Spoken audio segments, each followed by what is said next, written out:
Everybody's here. Howdy, everyone. I'd like to call to order the Malibu Planning Commission regular meeting of April 18th, 2022. This meeting is being held by teleconference due to the COVID-19 pandemic. Commissioners and city staff are participating in this Zoom meeting from remote locations. All votes will be taken by roll call. Members of the public can participate in the meeting or watch it by going to malibucity.org/virtual meeting. At that screen, click on one of two tabs to either watch or sign up to speak on particular items. Those wishing to speak must be present in the Zoom meeting to be recognized. Please sign up before the item has been called by the chair. Those wishing to defer time to someone else intending to speak are not required to sign up, but must be present in the meeting. If instead of speaking, you wish to donate your time to another speaker, please click the raise hand button, which is now at the bottom of the screen, the Zoom screen. Click that when the public hearing for the item is opened. A speaker may accept up to 5 additional minutes, 1 minute each from each speaker that defers time, for a maximum total of 8 minutes. Alex, do you have a slide to show about where the raise hand button and all that is? Okay, that's what we're talking about there. All right, I'd like a roll call, please. Commissioner Jennings. Here. Commissioner Mazza. Here. Commissioner Wetton. Here. Vice Chair Smith. Here. Chair Hill. Here. You have a quorum. Thank you. And now may I have an approval of the agenda? I move the agenda be approved as staff recommends. I'll second. Okay. Let's call the roll on that, please. Commissioner Mazza. Yes. Commissioner Wetton. Yes. Commissioner Jennings. Yes. Vice Chair Smith. Yes. Chair Hill. Yes. Motion carries. Okay, and now please a report on the posting of the agenda. The agenda for this meeting was properly posted on April 8th, 2022. The amended agenda was posted on April 13th, 2022. All right then. So far, so good. There being no ceremonial presentations, we'll move on to item 2A, written and oral communications from the public concerning matters which are not in the agenda, but which are in the subject matter jurisdiction of the Planning Commission. Do we have any speakers, Rebecca? We do. Olivia Irion.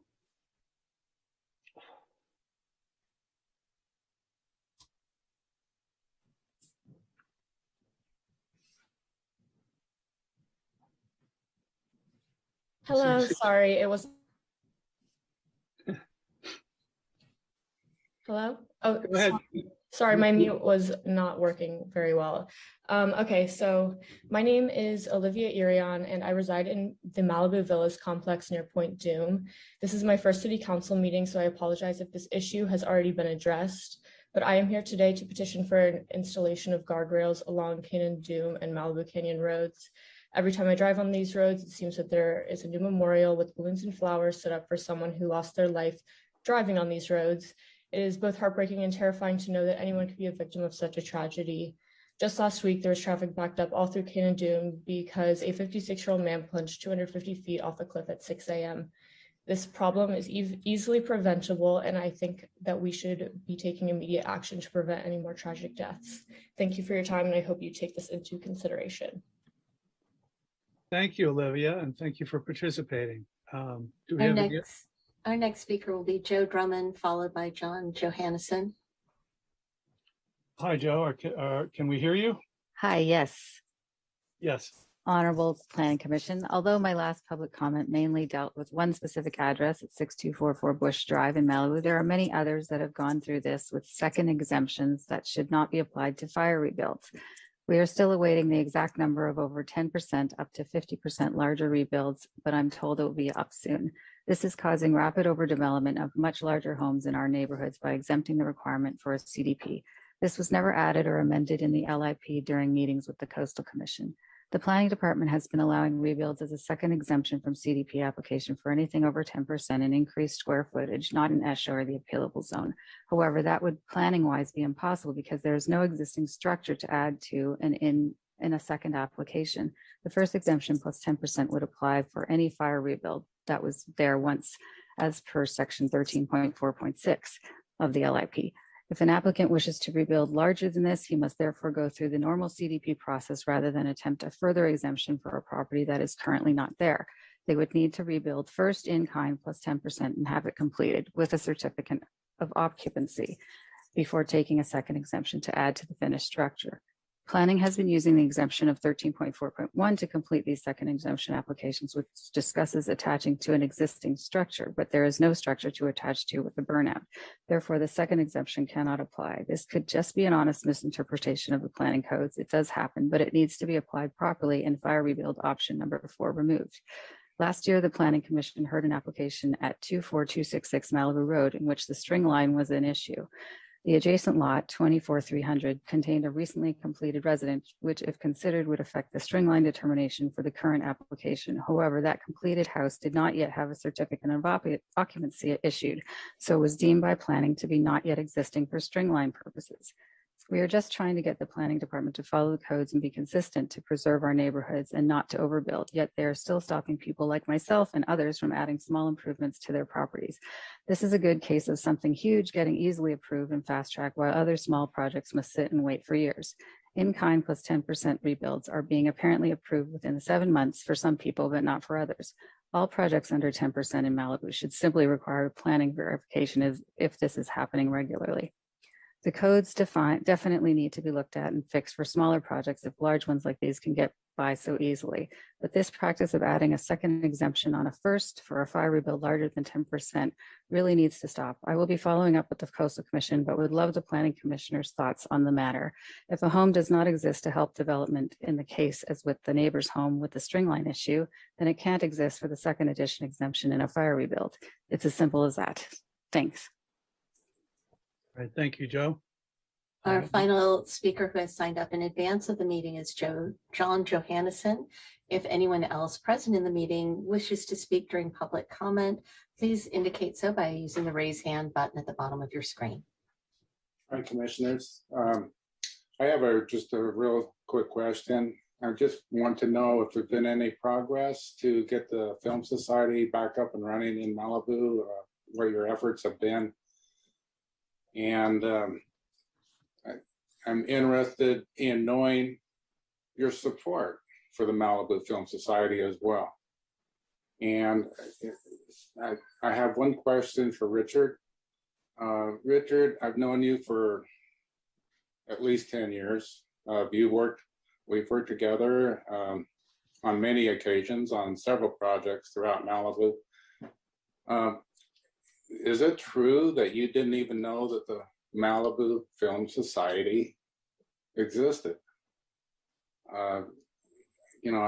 We've been in the newspapers almost every week, for years, for 13 years, about the films and the Film Society and the things that we're doing. So I was a little taken by that, if you didn't know that we even existed, and what that would have any impact on why we are dragging our feet on getting our use permits.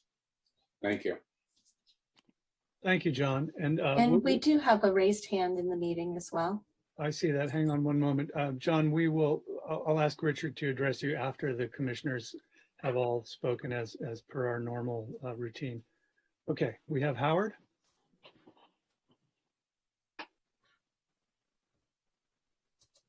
Is there a Howard in the house? Yes, I'm here. Good evening. Hi, we can hear you. Hi. I'm sorry if you didn't get my sign up. I apologize. I just maybe the Planning Commission could expand upon it, but Richard's down 4 or 5 people, and he's doing an unbelievable amount of work. And I don't think he gets the recognition for trying to help everyone he tries to help in his department. So if you guys could make the citizens aware that he is down all these people and he is still getting a tremendous amount of work done, I think that might help. Thank you. Thank you, Howard. I think that's it for public speakers. Is that correct? Yes, it is. Okay, and with that, we're on to item 2B, Planning Commission and staff comments and inquiries. Which commissioner would like to comment first? I see a hand already. John? Anybody can go before me if they want. First, Howard, we all know Richard's working his butt off, and he gave us a presentation a month or so ago on his staff situation. I understand, I talked to one city council member, and he understands that that presentation is going to be given to the city council. Also, I think next week, but maybe the week after, the council has its preliminary meeting on the budget. And part of that has to do with assigning tasks to all the departments and of course, money to pay for it. So if you could write a letter to the council and say, give Richard more people, it might help. And that's part of my comments actually is I've talked to several of the staff, and we have quite a few items in our municipal code and the way we define things that are very unclear.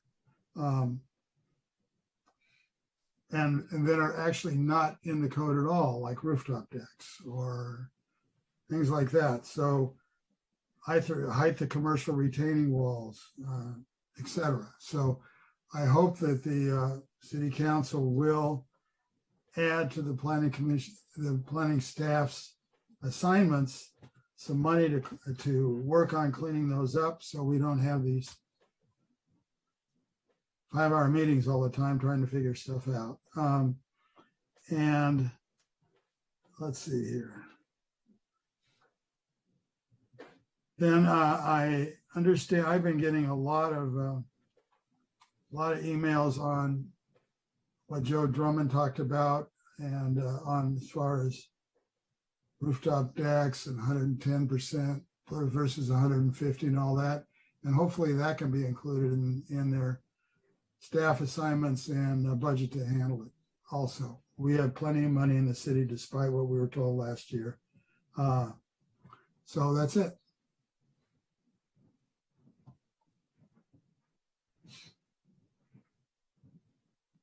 How do I lower this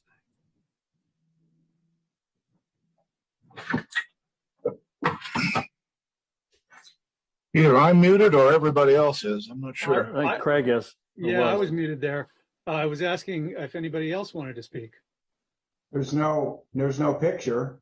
I don't have anybody. I'm not looking at anybody. I just hear everybody. Huh. I do see pictures in the gallery view of commissioners. Yeah, we have all the commissioners and Richard and I. Yeah. I don't have anybody. I see names on my screen. That's it. Huh. You And, can hear us though, Dennis, right? I see Jeff's hand. Jeff? Yeah, just real quickly, I remember that after the fire, when the discussion of rebuilding was taking place at the city council level, I think it was Skylar Peak particularly who said, look, staff, you've got to try to find some way to help people who are rebuilding. If they wanted to add a basement or something like that, they should work out a way to be able to do that. As far as I can tell, it's not possible to add a basement after you've rebuilt the house. That's my comment. Okay, thank you. I think any other speakers, commissioners? Okay, a couple quick replies and comments. I think one, just to clarify if I understood Joe's comment right, one of the issues was just, and this will be for Richard to look at, the consistency about in what context we call a project completed or not. Like in this case, we're basically saying that there's an imaginary house that will be there that's not completed, and versus in the other case, even though that house was standing there already, basically finished all but the COC, we were saying, yeah, it's not completed yet for stringline purposes. So I think that the point there was to have a more consistent definition of what complete means. John Johansson, I think we're all interested in the Film Society, and we'd all like to see progress. I think that's mainly in the council's hands more, and or staff. We don't have anything immediately in front of us here. Let's see. Another comment. Well, anyway, there's been a lot of commotion about the Malabarber poll down at Civic Center. And so a question I will have for staff would be, is it true that it is not what the Planning Commission approved beforehand? And if so, what's the remedy in that case? Then a word about COVID. There are nearly 1,200 variants going around the world right now. It's increasing in the US. Back in LA County, we're wearing masks again in schools. It just seems to me that the only plausible model, this is going to be with us indefinitely. And so the best model is to figure out a streamlined way to do hybrid meetings.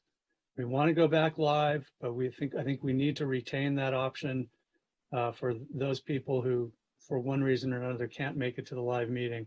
It would be more consistent and more smooth if we could just have one way of doing things so we don't have to be turning on and off the process. And as I listened to council's item on that a few weeks ago, it seemed like staff thought they needed an extra person to make that happen, that they needed 3 people. And it sounded to me like they could do it with 2. And even if it would take 3, so be it. I think it's just part of the cost of doing business these days in this brave new world. And finally, I'd just like to point out why I might abstain on a vote ever. And it would be if I just don't feel like I have enough information to vote either. We just lost you, Craig. My thumb hit the mute button. If I couldn't vote yes or no, if I didn't have enough information, that's why I would do that. And it's not a political calculation for me. It's more about just getting it right. And if I'm uncertain about something, I'm not just going to flip a coin. So those are my comments. John, what's your? Yeah, I just have one quick comment on your question about the Malabarber poll. I looked at the staff report and it's not the same design, but what my question would be is we basically ban non-earth colors, and here this thing is red and white. And I read the staff report, it definitely was not proposed as red and white. And is that correct? And with that, I guess let's give it to staff. Great. Oh, Jeff? Yeah. Yeah, I want to add on to your comment about hybrid meetings. I think that's a great idea. And one way to save costs would be to allow staff to appear remotely. That would save us a huge amount of time and money in terms of comp time for which they are compensated to sit here for 4 or 5 hours waiting for their turn. Yeah, I agree. I mean, this is a matter for council, but it's a matter of public discussion and interest. So we'll keep the conversation going. Richard, John, are you? Yeah. I just wanted to point out, I got an email this afternoon from the County of Los Angeles talking about COVID, and they are recommending public meetings wear masks and be tested before and after the meeting. So that may change things. That came out this afternoon about 3. Okay, thanks. Okay, Richard. Sure. Let's start with the Malibu Jewish Center. On that one in the screenings, the facts around that stem from the fact that we had not ever received a complaint about the screenings at the center, so we really never looked into it. I think it's fair to say that we really didn't follow it. We didn't look to see when they were having events. The city stopped looking for events, I should say, actively a little over, actually much over a decade ago, I should say. At that time, we actually had the ability to have a staff member go through. This would be like 2008-ish, 2007. We had an ability for a staff member to go through the Malibu Times and the Surfside News and look for events and make sure things were permitted. We haven't been able to do that, like I said, since we moved into New City Hall. And when the issue was raised about movie screenings, staff looked into the conditional use permit that approved the activities at the Malibu Jewish Center. and we saw that it wasn't in there. And that's why it was rolled into their application. And right now they do have the ability, that conditional use permit does allow for those types of functions. And so the catch that we have is simply one of finding a venue that would have that listed or somehow under their normal range of activities. With regards to the new emergency communications tower that was installed in the Civic Center area, that was part of the project approval. We found it in the resolution. It replaces the existing, I forget the exact specifics, but I want to say that you had a 70-foot tower there. I believe, I'm hopeful that the city manager update that went out last week, I'm hopeful my picture made it in there of the old tower. And this tower was approved to be in the same location as the old. We have not yet inspected it, but it was approved as a tower with marker lights on it. And also the old tower that was there was faded, but in the photo we can see that it was a orange, that aviation orange and white color. I have a feeling that if we look into this more, what we're going to find is that due to the proximity of that monopole to the sheriff's helipad, the marker beacon lights at the top, as well as the color, is a federal requirement. And that would be why you would see it that color. As I mentioned, we have not done a final inspection yet. It only went up. And as I also mentioned, one of the things we'll be looking for when we do this is to make sure that that pole is placed properly. But there is also a picture of that same pole we found in the project renderings that were provided by the college district, college school district. Not too sure how to address that one. And then on the other issue about existing, we're looking at two different sections of the code there. One is a section of the code that talks about exemptions and applications, and the other is creating string lines. This is what the commission's bringing up here. At the time when this was done, the previous planning director looked at the exemptions, had discussions about those with, internally in the city and also externally with the Coastal Commission. As I mentioned in my last set of comments, the Coastal Commission gave us some guidelines, what we could not do, and those were followed. But really at this point, this is really something that, the planning director created a practice, or I wouldn't want to call it a policy, I think a practice to follow. It was vetted through 2 meetings that were noticed. They were, I believe, called special council meetings, and the policy was shared. And at this point, essentially, it's something reversible should the council take up action to direct us to do otherwise. But the previous director made a determination. That determination appears to be consistent. Like I said, it was vetted, and it was a practice that was followed. Okay, that's it, Richard? Yes, sir. Thank you. All right, thank you. There are no other commissioner comments, then we would be on to item 3, the consent calendar. Do we have anybody interested in pulling either of the 2 items that are on it? Yes, I'd like to go 3B2 for a very quick question. No staff report required. Okay, we need a second for that. I'll second it just for a quick question. No other items in that regard. Then we're on to 3B2. De minimis waiver number 21-015, an application for a new on-site wastewater treatment system for a Woolsey fire affected parcel at 5806 Deerhead Road, not within the appealable zone. John, what's your question?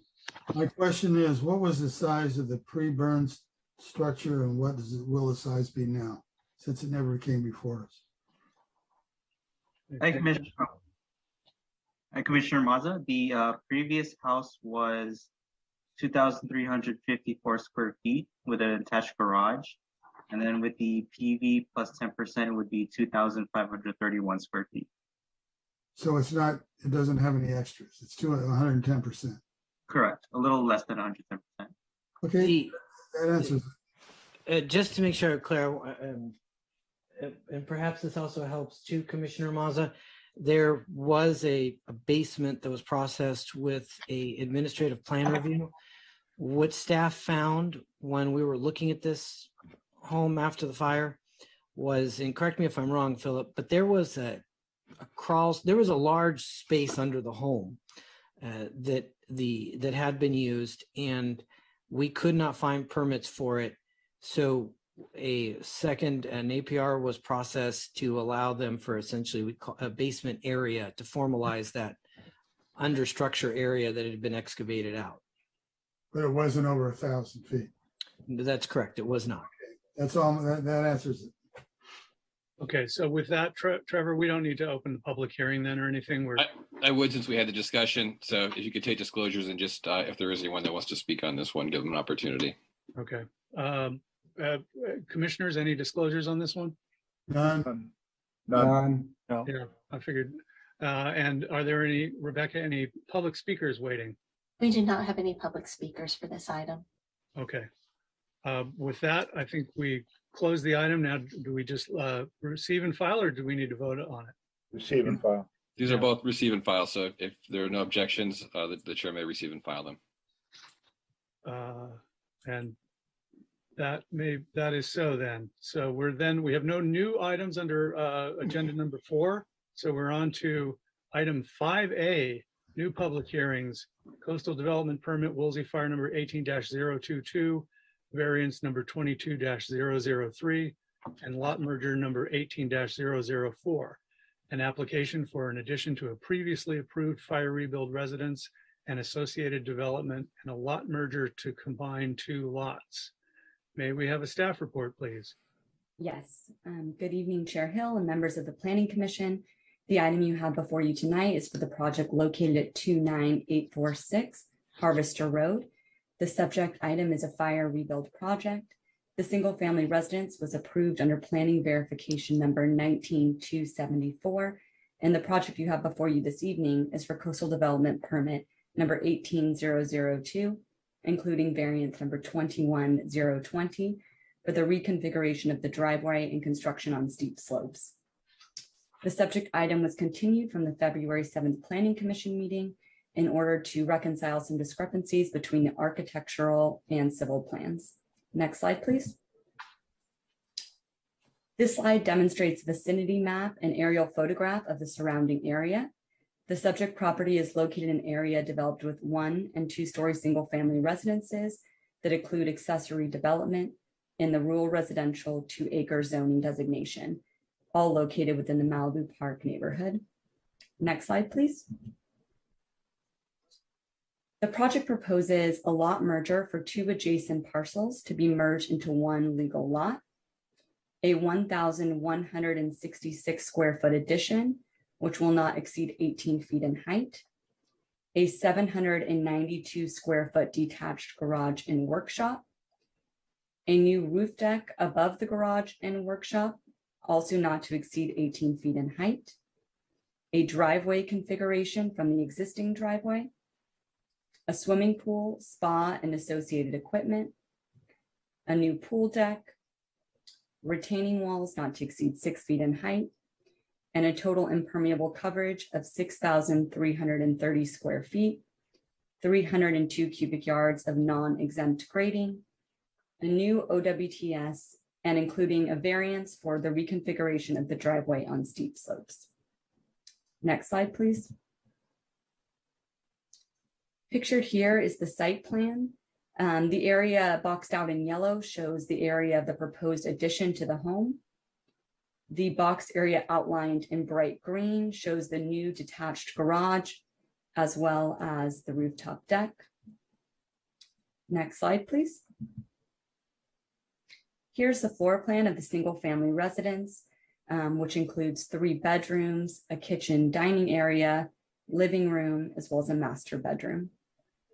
The total for this single family residence is 3,218 square feet. Next slide, please. Here is the detached garage, as well as the game room / workshop in the rear, for a total of 792 square feet. Next slide, please. Proposed here are the elevations, which this is the east elevation showing the single family residence sort of from the front of the property. Next slide, please. Pictured here is the west elevation, which shows you a cross section as well through the pool. This is looking towards the rear yard of the property. Next slide, please. And here's the north elevation. And all of these elevations show that the project is below 18 feet in height. Next slide, please. And lastly, our south elevation. Next slide, please. Pictured here are the garage elevations, which also show the rooftop deck. Staff has received a number of correspondence regarding the proposed rooftop deck, and in conversations with the applicant and as well as the homeowner, they have noted, should the commission wish not to approve the rooftop deck, they are okay with eliminating the deck from the scope of work.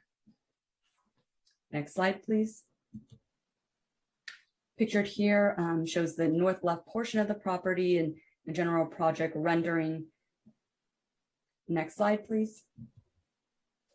And lastly, as previously mentioned regarding the rooftop deck, should the commission wish to also add conditions to the project, staff has compiled a list of conditions that have been added previously to other rooftop decks. Should the commission choose to add those to the project. Those conditions include verbiage such as furniture such as umbrellas, heaters, and planters shall not project above 18 feet in height. The rooftop lighting must comply with the dark skies ordinance and must be equipped with motion detector and timer. No string lights are permitted on the roof deck except for seasonal lights from November 15th to January 15th only. And noise emitted from the rooftop deck may not exceed 40 decibels. Next slide, please. In summary, staff recommends the approval of Coastal Development Permit number 18002 and the adoption of Resolution 22 number 10. Staff and the applicant team are available for any questions. Thank you.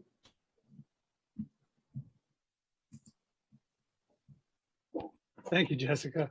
All right, unless we have some burning questions from commissioners, we should go to the applicant, unless, John, I saw your hand for a moment. Did we do disclosures first?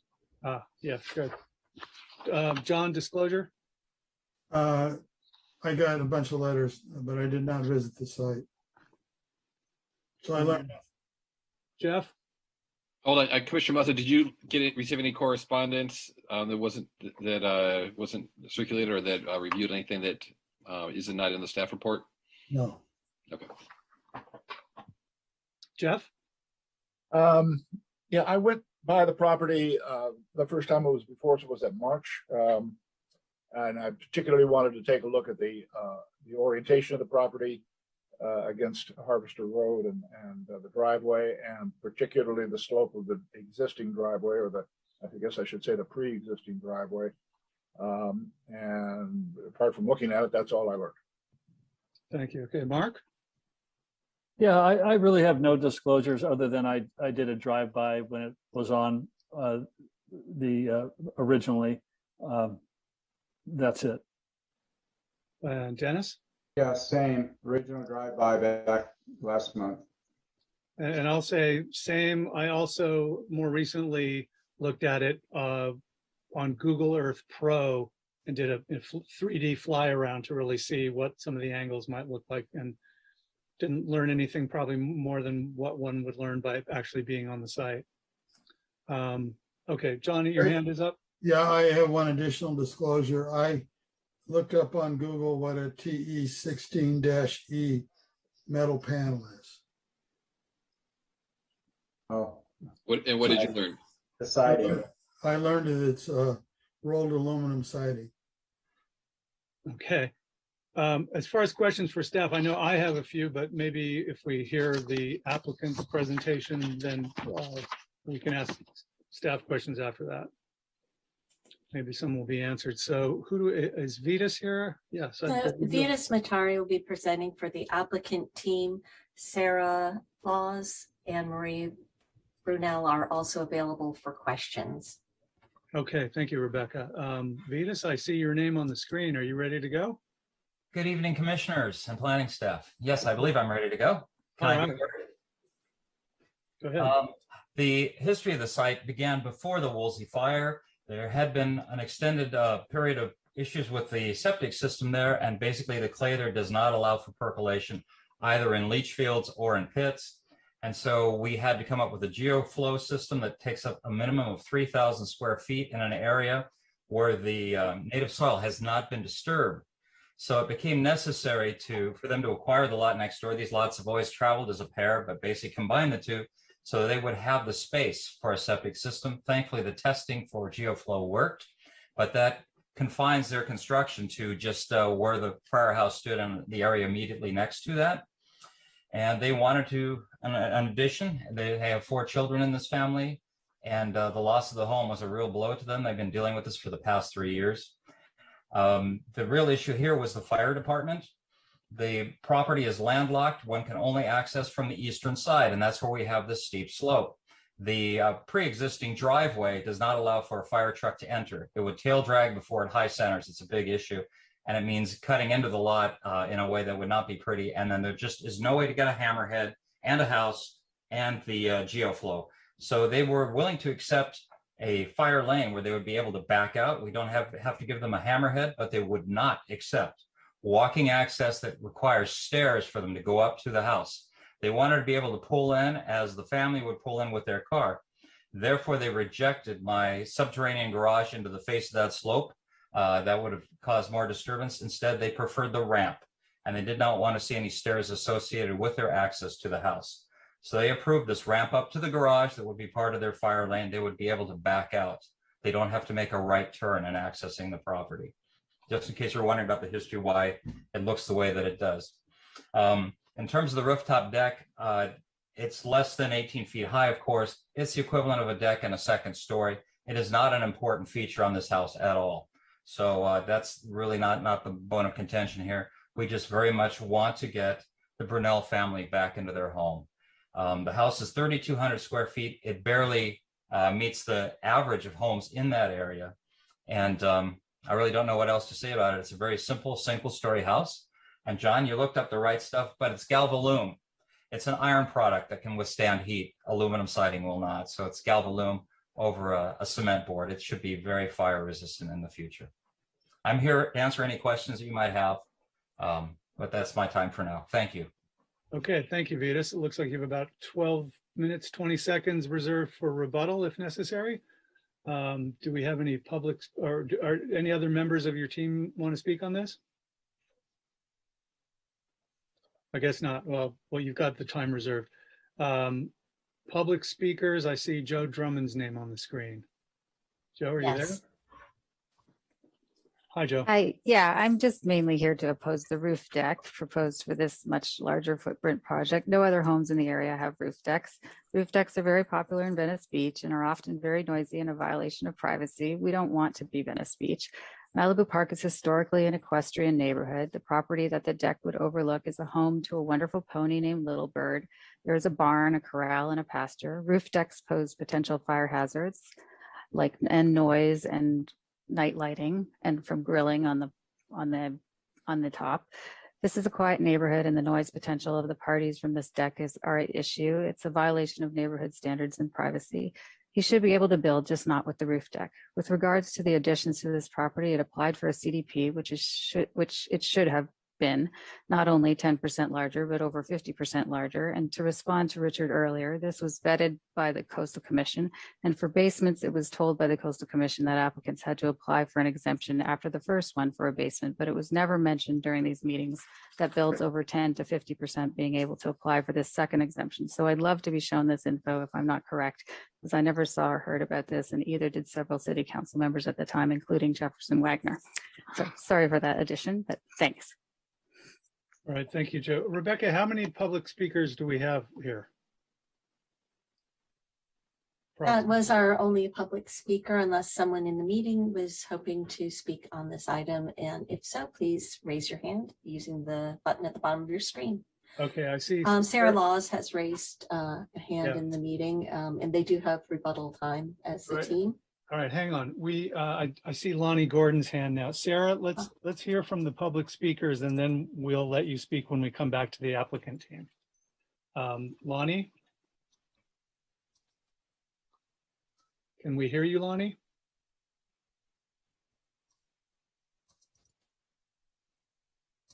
Is her microphone unmuted?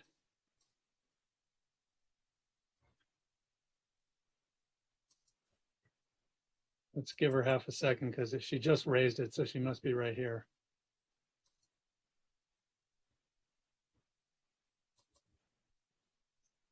Lonnie, we still can't hear you. 5G.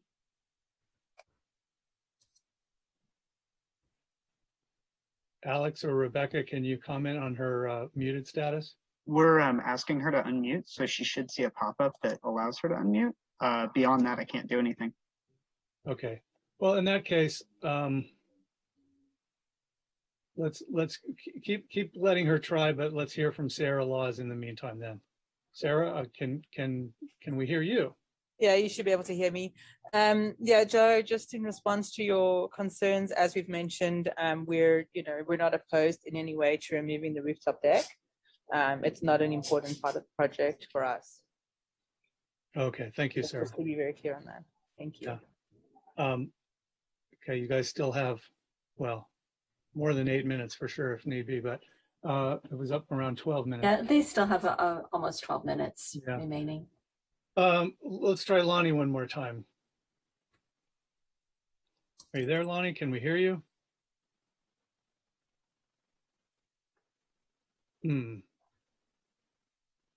All right. Well, we're not making any contact there. So with that, let's close the public hearing for now and bring it back to the commission for if we just have some basic questions of staff from anybody. Would like to go first? Okay, I have a couple things. Just to clarify.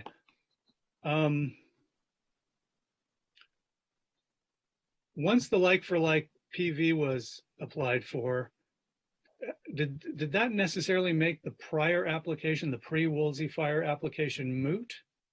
Don't you apply for one thing at a time? I'm a little fuzzy about, just from a procedural standpoint, how that worked out here. Sure. So they had a application in, as we just mentioned, for an addition to the home as well as for the lot merger, which was under a coastal development permit prior to the fire. Once the fire happened and burned down the residence, they ended up doing a planning verification just to put back the residence, and then applied because the lot merger requires a coastal development permit. They did everything, all the rest of the work under the coastal development permit with the lot merger. Thanks, John. Yeah, a question on that. If you have a Woolsey Fire burnout and you buy, I assume the lot next door was vacant. It appears that would the Woolsey Fire application availability go away since you're building on two separate lots that are now one lot in the end? You're building on a vacant lot. Jessica, correct. Make sure this is on. Correct me if I'm wrong, but the activities that are on the other lot are really the grading activities. The house is still on the same general pad. The house is on the same general pad, but the detached garage is more so on the other, what would have been the vacant lot. And they're required to have a garage, I assume. Yes. So they would, it sounds to me like the Woolsey would go away since that's over 10%. It's immaterial now, but it's a matter of trying to find out. You can't build on a vacant lot with a Woolsey burnout permit. Is that correct? you have to be replacing a structure, I think is the correct answer to your question. And you, for example, that vacant lot didn't have a single family house that burned, so you wouldn't be able to put a single family house there. Or a garage.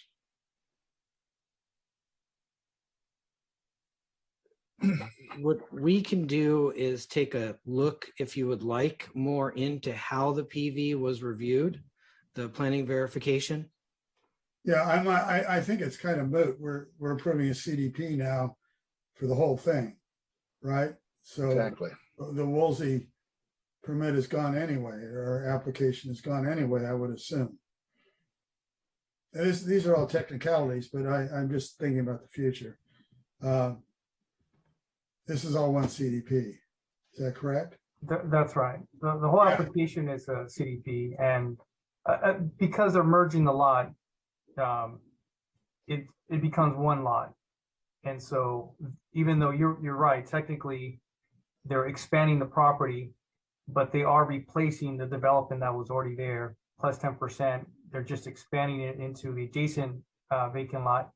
And the reason that is being done is because it's now being merged to the lot that had the development, but it's all a CDP application anyway, so they're not getting an exemption. Exactly. Okay, I understand. And Jessica, to correct, was the garage part of the planning verification, or was No. the planning verification limited to just the house? That's correct. The planning verification was limited to just the house. The garage is being approved under the coastal development permit. Yeah, just to follow up though, I assume they had a garage to begin with. So when you rebuild, you got to have a garage. So that would be part of your Woolsey exemption. They had a legally converted garage prior to the fire. So they were allowed to rebuild the same structure like for like and preserve their nonconformities. But again, all of that is going away with this application. Yeah, I don't want to waste time. Now they have a conforming garage. Yeah, okay. Craig, are you done? Should I ask questions or go away? Well, I have a question that's sort of in a similar vein. A couple questions, but I'll ask it this one. And don't get me wrong, I think merging lots is a great idea, generally speaking, and likely so in this case.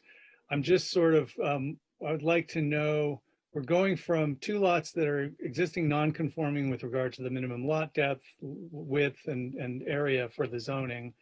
And we're merging them and saying, well, okay, we can do this because they're going to be somewhat less non-conforming.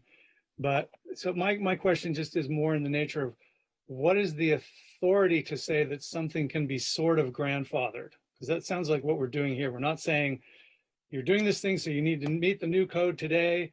We're saying, well, you don't really meet it today, but you had it, what you had, and this is going to be a little bit better. There's some fuzzy area, and I'm just sort of curious where we get the authority to do that. So lot mergers based on the code, especially voluntary lot mergers, are highly encouraged, right? So when property owners want to eliminate a lot by merging it with an adjacent lot, that limits,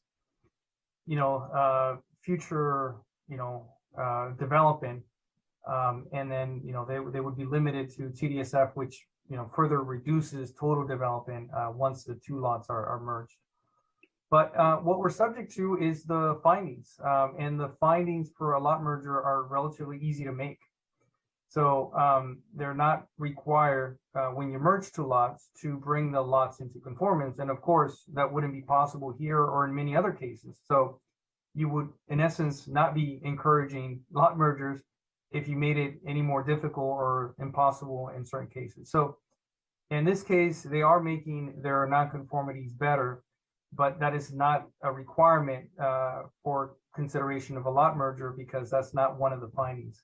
But we do provide that information in the staff reports when they're requesting a lot merger or a lot line adjustment, because we want to make sure you have that information handy.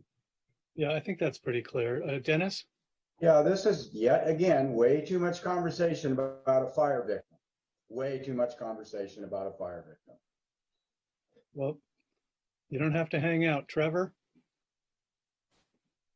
I would I was just going to point out, you're looking at the legal authority, and that's in the LIP 15.4.1. There's 2 findings that need to be made. So long as you can make those findings, then the merger can be approved. And it doesn't require it to be brought into strict compliance with the parcel sizes, but rather it's needs to be authorized by a CDP, or and then the determination needs to be made that it's not inconsistent with any policy that protects ESHA or visual resources of the coastal zone. Okay, thank you. Quick one for, I think, Jessica. Just to clarify, in the last iteration of this staff packet, we had a bunch of stuff about retaining walls that were, if I recall, 8 or 12 feet high with railings on top of them. That is the engineering thing that we have discarded, that's none of that is relevant anymore, correct? Correct, yes. And there were some discrepancies between the retaining walls and the civil plans and the architectural plans and the details. So all of that was corrected and put in your new packet. Okay, thanks. That was a bit of a head scratcher for me. And then finally, just to call it out, there was an error in table on page 3. 2 acres is 87 something thousand square feet, not 217. That's 5 acres. So there was in the staff report a clerical error. John? Yeah, first, we have always done lot mergers this way. In fact, the ill-fated Westwood Beach Hotel was that way. But it's standard procedure. We've done many of them. And it is never improper to ask questions. And it is not a waste of time for any commissioner ever to ask a question. Now, one of the these are kind of ticky-tacky things, but one of the section 17.40.040 says roll form sheet metal siding is prohibited. Doesn't say anything else, but prohibited. And that's been there forever.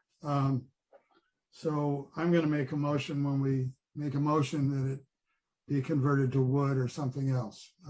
But that section, you can read it. It's very well spelled out. It's actually, I think, D. No, it's 0.2 or 0.2. If the roof deck goes away, my second question was, isn't relevant, but the second exit, the circular stairway, has 2.5-foot treads. And I don't know if LA County is the same as Orange County, but I tried to put one in, and the code down there was you had to have a minimum of 3 feet on a tread for a fire escape. So if we get rid of it, that doesn't need to be changed. I don't think staff could comment on what the codes are as far as sizes, but we usually are 3 feet or 42 inches on exits. I think it's 42 inches. And I don't think we need to do dark skies if we eliminate the roof deck. So those are my questions.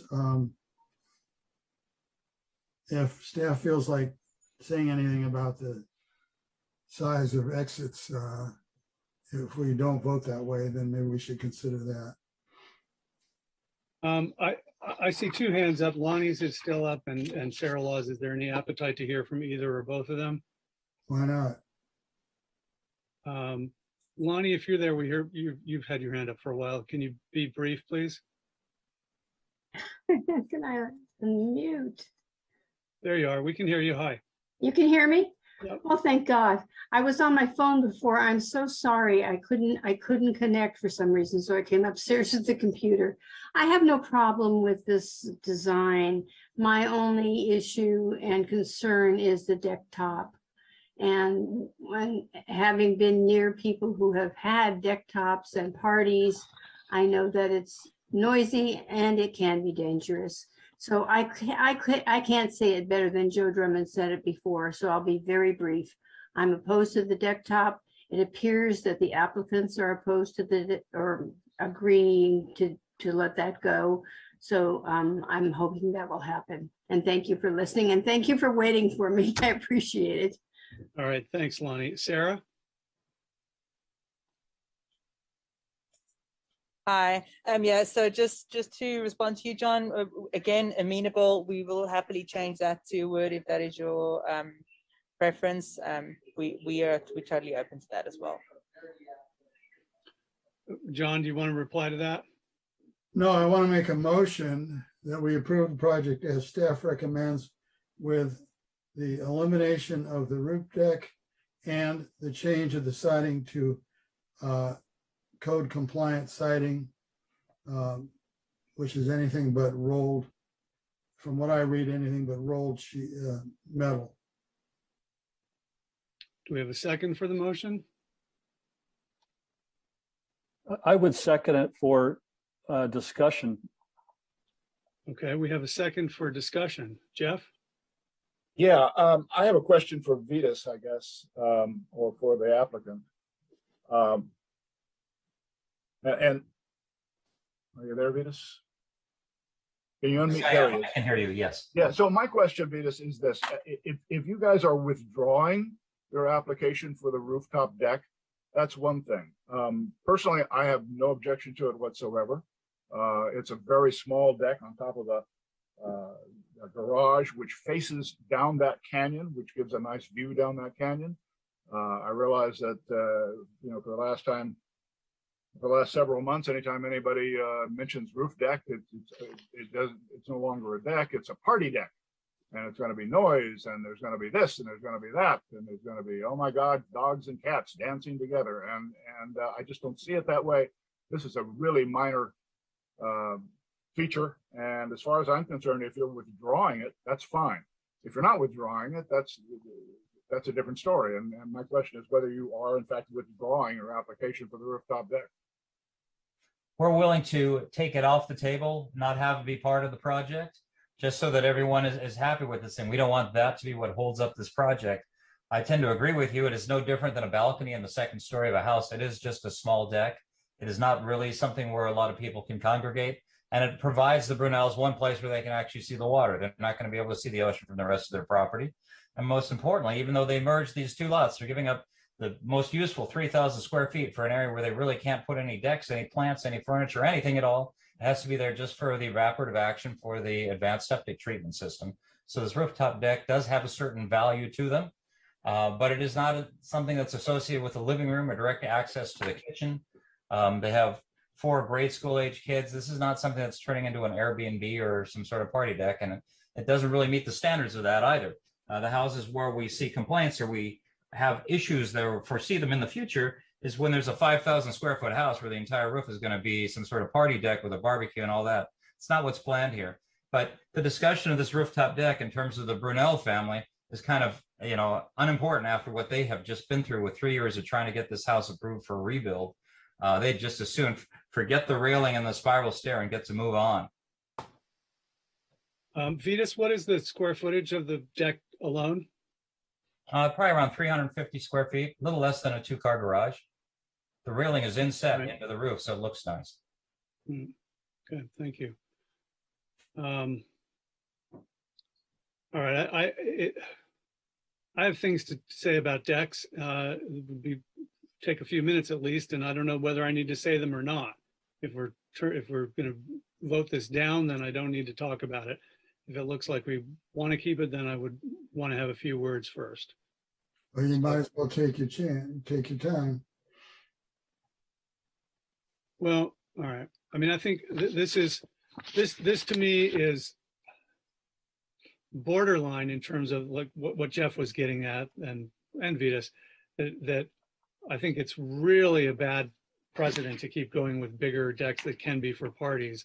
On the other hand, I do think it's probably reasonable in certain circumstances, in certain situations with respect to neighbors and so forth, to have like a small observation deck where you could go up with a glass and a couple friends and hang out for an hour versus, having a 12-hour party up there with a sound system and a barbecue and all that. So there's a matter of degree on these things. And I think we need to be nipping things in the bud. And I think this is, as mentioned earlier, something that needs to be talked about with council and Zeracis and codified in some reasonable way. One of my concerns here is we've heard that privacy is not in the code, but in fact it is. I studied this a bit, and the word privacy appears in the general plan 14 times. The word private appears 126 times. So that's a little different. The vision and mission statement itself establishes, quote, the need to protect the privacy of property owners. So that's right up at the top. And the general plan definitions, the code definitions, when you look up rural, when we talk about how we're here to maintain rural character, one of the key elements in that is it references privacy. Residential privacy and closeness to nature are part of what characterizes rural. We also have land use objective 6.1, the right to reasonable use of one's property, including the right to quiet enjoyment and privacy protected. And then even in the general plan talking about the characteristics of development, it talks about how Malibu developed precisely so that people could have more privacy. So it seems really central, both subjectively and objectively, to what we're about here in Malibu. I have a couple other code sections that I could refer to too, but so to me, I think we need to draw a line on that, and that's why I would want to say no on the rooftop deck. Yeah. John? Yeah, I just want to mention that most people don't realize it, but the general plan is chapter 1 of the municipal code. The city council adopted it as part of the municipal code. So we have to follow it. It's not just a guideline. So, I mean, I think, there should be a way to carve out some little exception in reasonable circumstances, but I'm adverse to just letting this go on with the sort of wave that it seems to be acquiring. Jeff, was that a hand up? Yeah. Of course, there's nothing prohibiting this deck in the code, which is something that staff has pointed out in connection with an earlier project. See, I guess I just have a different view of our job than you do. And in my understanding, our job is to look at the codes that the city council has provided and see whether the project fits within them or not. And that doesn't include the concept that anything that's not specifically permitted is prohibited. Rural, yes, this is my neighborhood. I can walk back past this house on my normal walking routine. And as far as I'm concerned, I just have no problem with it. I don't think it's going to have any effect on the neighbors or on the privacy, even the privacy of the barn next door. I think is still going to be protected because I think this deck is going to be oriented down past that, down the hillside toward the beach. And I see absolutely nothing wrong with it at all.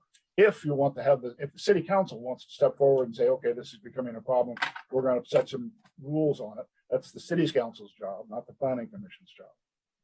Well, and I would just counter that also, talking about applying the rules, there's an environmental component to this too, where we have to find that this is the least environmentally impactful option. And are there coastal resources being disturbed? We're not in Esha. We're about 4 houses away from Esha, but we're we do have nature all around us, and there's wildlife and birds, and this will contribute to some cumulative impact. So, strictly speaking, you can't say it's the least environmentally impactful to have that additional noise. Light is something you can do something about, right? You can have tiny little downlights, safety lights, but I think noise is a much more intractable sort of issue if you're talking about any sort of and privacy itself. Just knowing that somebody else is up on the roof next door to you is that can be bothersome for a lot of people. So did I see a hand, John? Yeah, just quickly, there's two positions here, and one of them is if it's not in the code, you can do it. And then, of course, you look at all the time, we find things that aren't in the code that obviously you can't drill an oil well in the front yard. Okay, it's not in the code, you can't do it. But I can't imagine anybody on this commission voting for that. So it can't be everything that they didn't think of is approved. It just can't be, or approvable. You have to look at the section 1 municipal code, which gives you the general outline of what the purpose of the code is and why it was created and what it's supposed to mean. And that's the general plan and the land use plan. John, as you know, I was on the general plan task force that wrote the general plan, and I was on the council that adopted the general plan. And I just have a different view of it than you do. Okay, well, then you should have changed the general plan because that's what it says. Mark, what are you thinking on this? I think it appears to be not that important to the applicant, and there appears to be some opposition to it. There's appears to be opposition to rooftop decks in general. I think that in the future we're going to probably need to address it in the code. But I agree with you that there is a cumulative environmental impact to these types of things. Even if you adhere to the dark sky lighting, the noise, as you mentioned. So, I mean, if it's not a big thing, it's not a deal breaker to the applicant, and it makes the neighbors happy. I think it's kind of a nice way to, to keep everybody happy, and that's my feeling. I'd also mention, just for the record, that there's an incremental fire hazard too. If you're putting any sort of barbecue up there, that may not be this particular deck, but in general, yeah. Jeff. But I think that we've taken care of the fire hazard since John has removed the fire resistant siding and replaced it with wood. I don't think really. I didn't remove it. I didn't remove it. Your council adopted these codes. Yeah. And it says prohibited. Whoa. Okay, wait. Trevor? Yeah, I just want to clarify, the issue here with the rooftop deck is whether you can make the findings. It's been proposed with the deck. So if you can't make the findings with the deck, they're willing to remove it. But that's the analysis that needs to be done by the commission here, is whether you can make the findings required with the proposed deck, or if you are only able to make those findings if the deck is removed. And then I had two things I want to follow up on. Richard, if they do choose to move forward with a condition requiring the deck to be removed, would this need to come back with plans showing that, or is that something that can just be added as a condition that the rooftop deck is removed? That's the first question. Certainly, if it's the commission's will, it of course could be brought back, but the commission could also, this to me seems simple, just remove it and leave it as a flat roof. If that is the case, we could do that as one of the an amendment to the project's to the project description, so to speak. When the planning commission takes action today, they can include direction for it to be removed. Okay, so you're comfortable with the condition requiring the removal. Okay, and then the other question I had was about the Commissioner Mazza. I didn't understand the condition about the siding. There is a standard condition that's included about what materials are allowed, which says that every resident shall have an exterior siding of brick, wood, stucco, metal, concrete, or other similar material, except a glossy, reflective, polished, and/or roll form type metal siding is prohibited. Is there an issue with that you're trying to remove? I think that condition is already included in this resolution. Well, I want to clarify what you wanted changed. I just want to make sure we're approving the plan, and the plan shows roll formed metal siding. I don't think it. Can we clarify if it does? It does. That's where I got the T19 number, and I looked it up. Okay, hang on. Vitas has his hand up. Vitas, quickly, you can answer that question and whatever your other concern is. Are you there, Vitas? Yes, I think now you can hear me. Yes. Yes, I think the code specifies that it's roll-formed steel siding, actually roll-formed aluminum siding that is to be emitted. What we are proposing is prepared with a break. It's not roll-formed. And it's present on about 30 houses that I've designed in Malibu, Topanga, and other areas.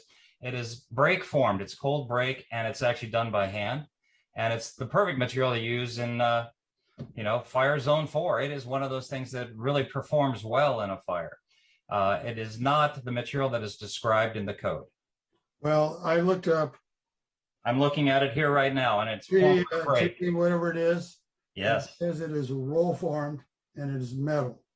I have it on here on the panel. T16E is formed with a cold break. It is not roll formed. Well, it's not the material that's described in the code. And it says, well, it's the description of the manufacturer says roll formed. Yeah, you've got the wrong one. I've got the correct one here. Well, then you should. For metal sales. It's called T16E. It's a wall panel. And it's called. That's what it is. It comes in 25-foot lengths maximum. No, comes up to 80 feet long. It's custom made. Okay, John, it sounds like this is sorted out. And if not, the code will take care of it. Well, as long as Richard looks it up and makes sure it's not roll formed, it's okay. Otherwise, I leave the resolution. I'll leave the resolution in. I think I said roll formed. If Richard decides this isn't roll formed, then there's no problem. But it says prohibited. We have no choice. So under 1740.040.2, it says no roll formed siding. So that's my condition. If it's not roll formed, no problemo. Okay, so we've got the motion on the table. Do we have any other further comment on it? Can I clarify the motion? Make sure. Oh, there's one question. Jeff's got a question. Go ahead, Jeff.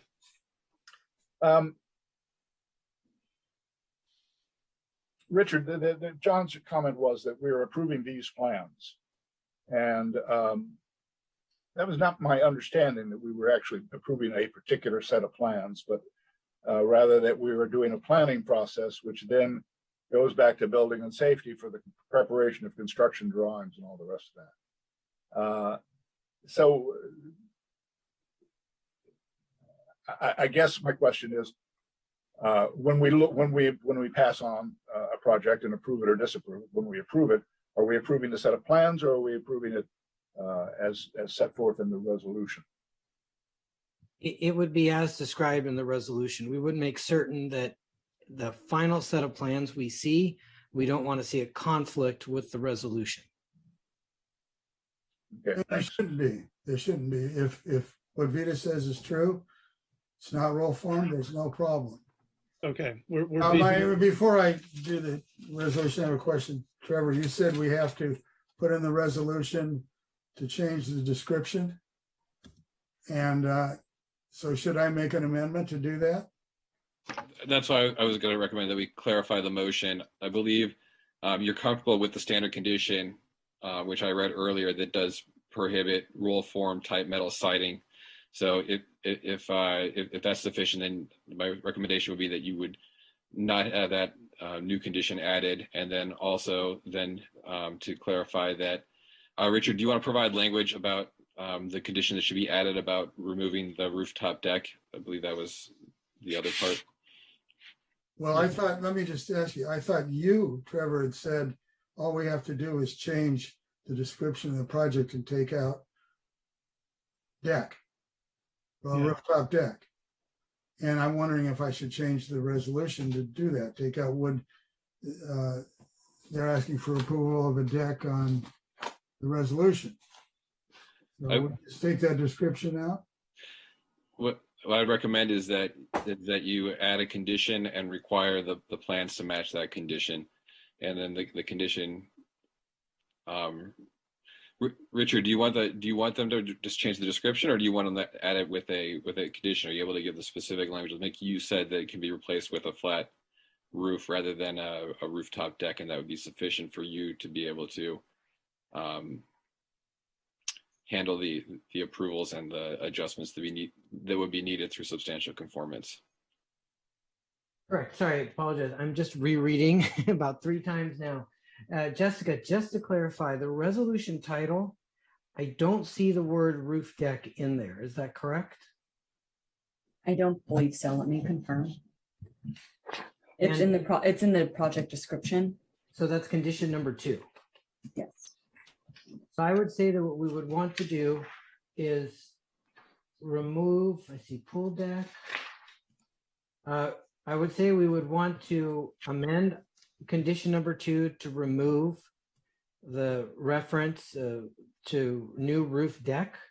That would remove it from the list of approved items. And then if perhaps we could just double check with Vetus, but my understanding is I would think we can simply remove that deck and just replace it with a flat roof of normal roofing material, no change in height.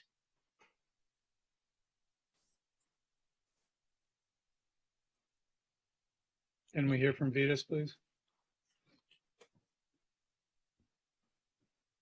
Indeed, yes. The change is so simple. All we do is we remove the spiral stair for access and we remove the railing.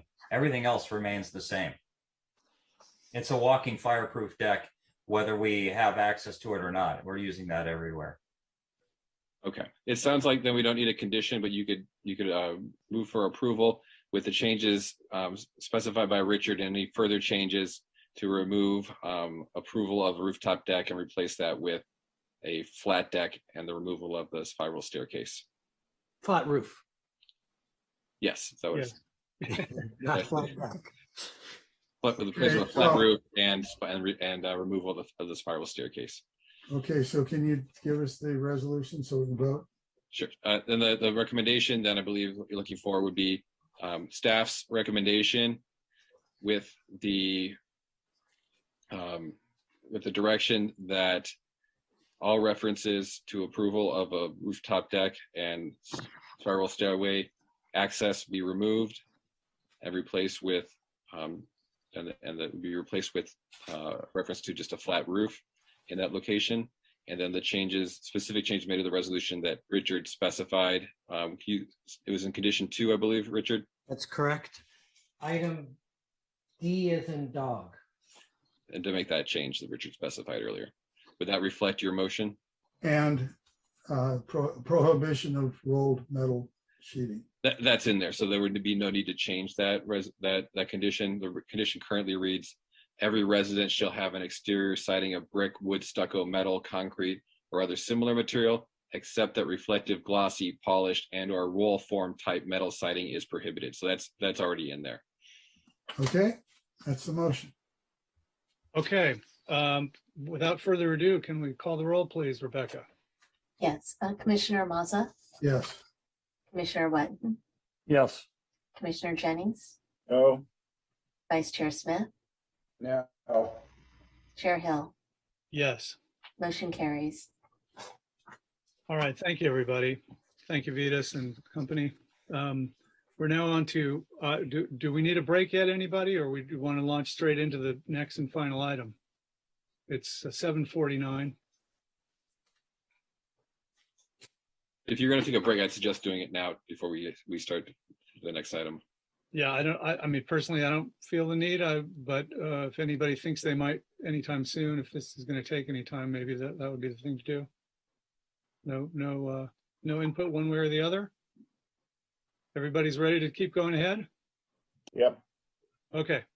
All right. With that, we're on to item 5B, Coastal Development Permit number 19-086, variance numbers 21-020 and 21-021, Neighborhood Standards number 19-001, Site Plan Review numbers 19-125 and 22-001, minor modification numbers 19-017 and 19-018, and demolition permit number 21-029, an application to permit work completed pursuant to an emergency coastal development permit and to allow the construction of a new single-family residence and associated development located at 31697, 31691, and 31705 Sea Level Drive within the appealable zone. Do we have a staff report, please? Is that Jessica? Yes. Hi. Good evening, Chair Hill and members of the Planning Commission. The item you have before you tonight is for a follow-up emergency coastal development permit for a slope repair at 31691, 31697, and 31705 Sea Level Drive and for the construction of a new single-family residence and associated development at 31697 Sea Level Drive. The subject item was continued to a date uncertain.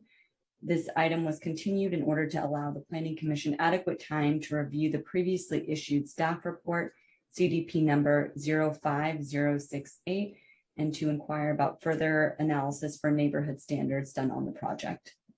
Next slide, please. This slide demonstrates a vicinity map and photograph of the project site and surrounding area.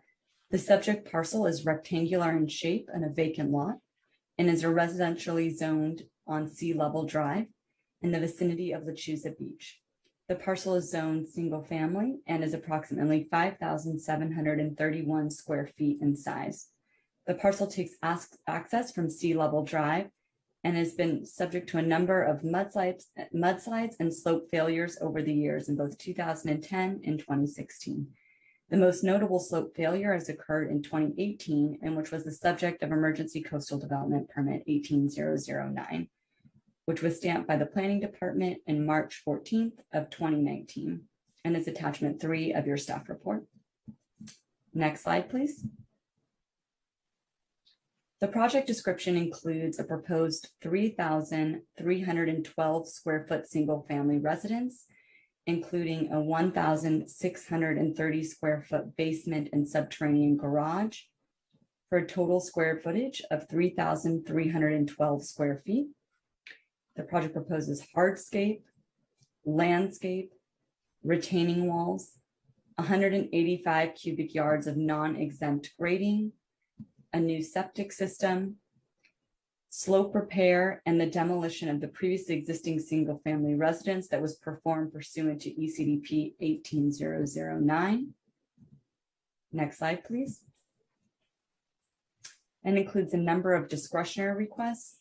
It should be noted, since the last time this item was before the commission, the variance to propose a generator located on steep slopes has been removed from the project and is no longer part of the project scope.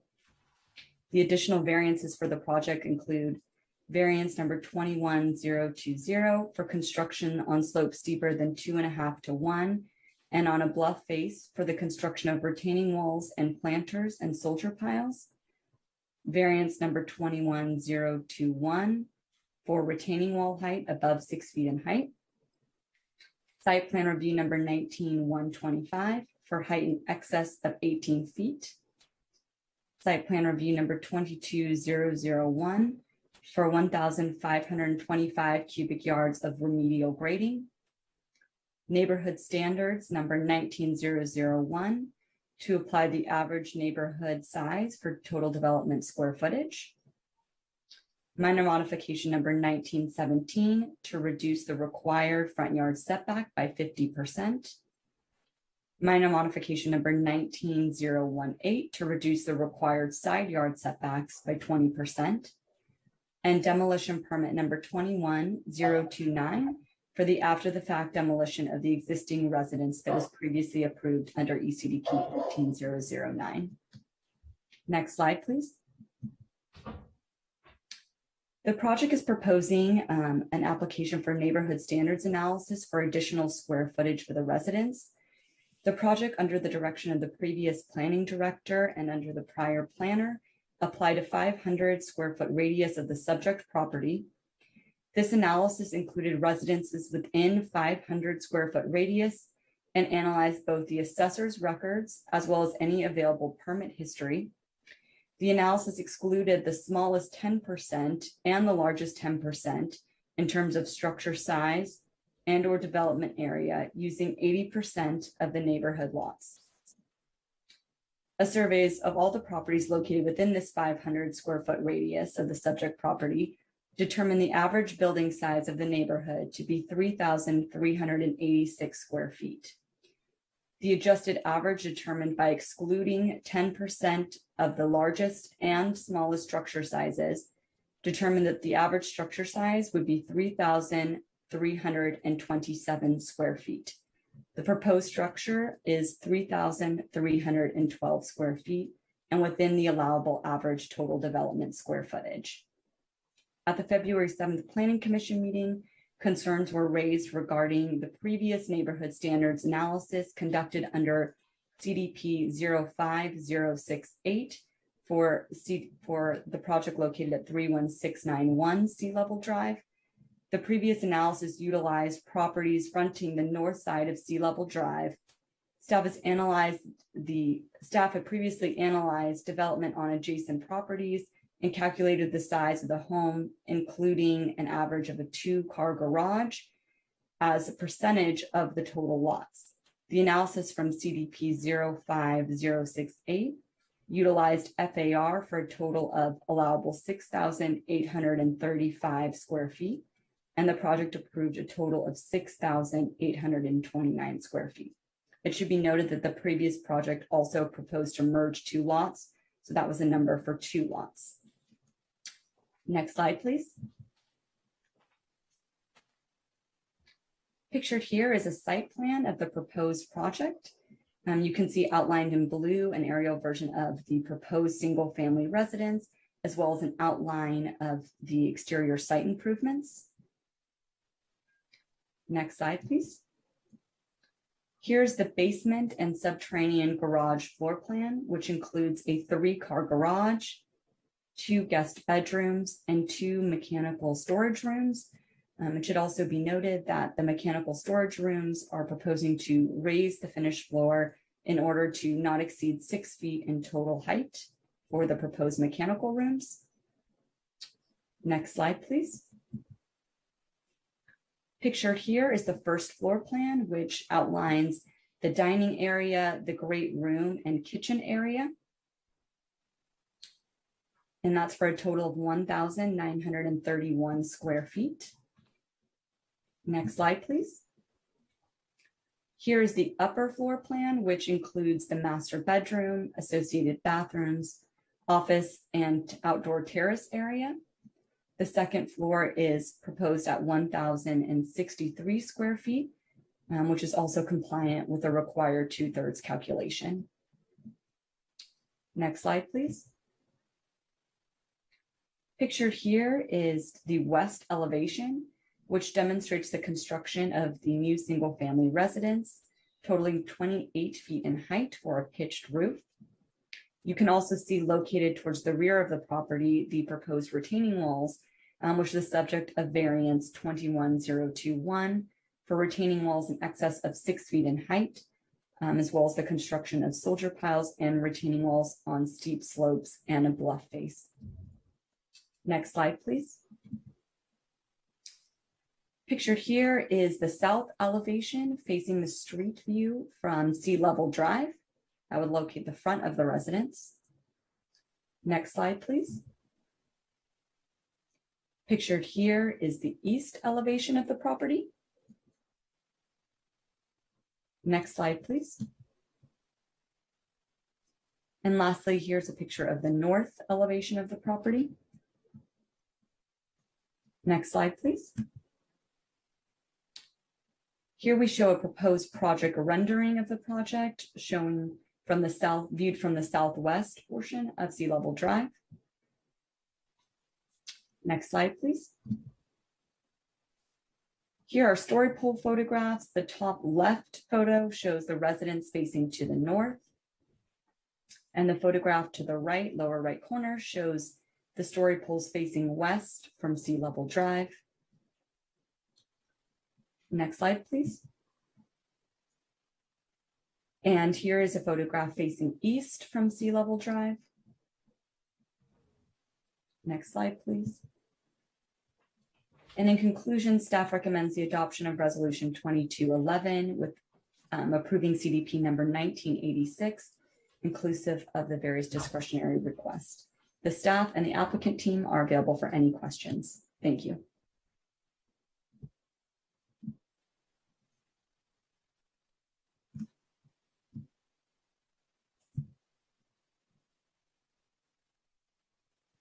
You're muted. Oh, and I was so good. Thank you, Jessica. Before we go to the public hearing, are there any quick questions of staff that need to be asked now before the hearing, or can we? Otherwise, let's wait and hold them till later. John, do you need to go ahead right now? Well, I got an email from Jessica that she was going to discuss the 6 items that I had emailed her last Thursday. Are you going to do that after the questions? Yes, staff will just elaborate further on the neighborhood standards analysis as part of discussion. Okay. Okay, thank you. With that, let's open the public hearing and go first to the applicant team. Chair Hill, can we take disclosures first? I don't think we did that. Of course. Why do I always forget that? Disclosures, John? I went to the site, I was in the hearing on the 2005, and I went to the site last time we heard it. And I asked some questions of Jessica, which she's going to answer. Mark? Yeah, I met with the applicant's representative, Don Schmitz, at the site last Friday, and didn't learn anything new. Okay, It's thank not you. in the report. What does that sound?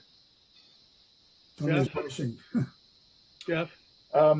Yeah, the last time this was in front of us, or before the last time this was in front of us, I had conversations with the architect over some issues relating to structure height. Then I went by the property again. That was prior to our last hearing. And since then, I had a couple of telephone conversations with Don Schmitz late last week, and I think again yesterday. But those were all having to do with the issues that are presented in the staff report. And so beyond that, nothing. Okay, and Dennis? Met Mr. Domingue the first time we had it, and then met Mr. Schmitz last week. Nothing changed. And I think we did all these disclosures the last time, but yeah, I met with the applicant team on the site. One thing I did check then that is not in the report is that I checked any protected views from the beach looking back up towards other houses and found that this would not impact any protected views. I also had asked staff last week if they could take the definition of neighborhood that was used in 2005 and update those same parcels as defined with their current numbers. And I did not receive that. I did do that work this weekend on my own, just to kind of see what the numbers look like. And we can talk about that in the discussion. John, you have your hand up again? Yeah, I neglected to say I had a conversation with Don Schmitz on Friday and today at 5:45. Okay. Nothing. All right, thank you. All right, with that, we're ready to open up the public hearing. What can we stop whatever that noise is, or is that, what was that? Okay, there we go. I'm not certain what the sound is. If it returns, those people who are not currently speaking, if they hit mute on their microphone, sometimes that helps to resolve. Okay. Our first speaker will be Don Schmitz for the applicant team, Darren Domingue and Pat Riley and Scott Walter of GeoConcepts are also available for questions. All right, thank you, Rebecca. Hi, Don. I know you know how this all works. You've got 15 minutes for your team and you can reserve time for rebuttal. Welcome and proceed. Thank you, Chair Hill. Before we start the clock, quick audio check. Am I here? You are here. Okay, and yeah, I've done this once or twice. So I'll start my stopwatch. Don Schmitz on behalf of the applicant. Next slide, please. I'll move things along. I want to talk about the slope failures. In 2010, there was a broken irrigation system at 31658 back behind our client's property. It caused a lot of mud and vegetation to run down into those houses. Next slide. This was something that was fixed by our neighbor who had the broken irrigation line. They processed an approval with the city of Malibu to fix that. Next slide, please. The grading permit was issued and finalized in 2015. Next slide. You can see in this picture at 31658 where the retaining walls fixed that problem, but then in 2016 there was a new mudslide at 31654, causing a lot of cement boulders and debris to crash into the back of the house, the subject house at 31697. Next slide.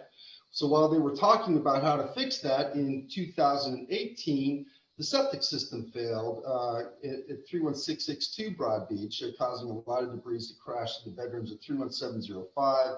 Whereupon our client said, oh, come on, we've got to do something about this. And so next slide, they started working diligently with all the requisite consultants, geologists, engineers to come up with a holistic solution for this ongoing problem.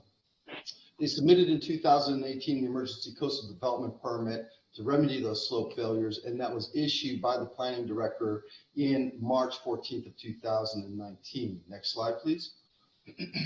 So the geoconcepts report, which is concurred by the city geologists and engineers, was that it was an urgent matter to replace to create the walls to mitigate and stabilize the hillside behind the houses. Next slide. So in that, there was also an emergency permit and the CEQA citations. Next slide, 15269C, which specifies that it is an exempt action to mitigate an emergency. Next slide. So the emergency coastal development permit, here's a site plan. You can see all the approval stamps, consists of 3 walls. Next slide.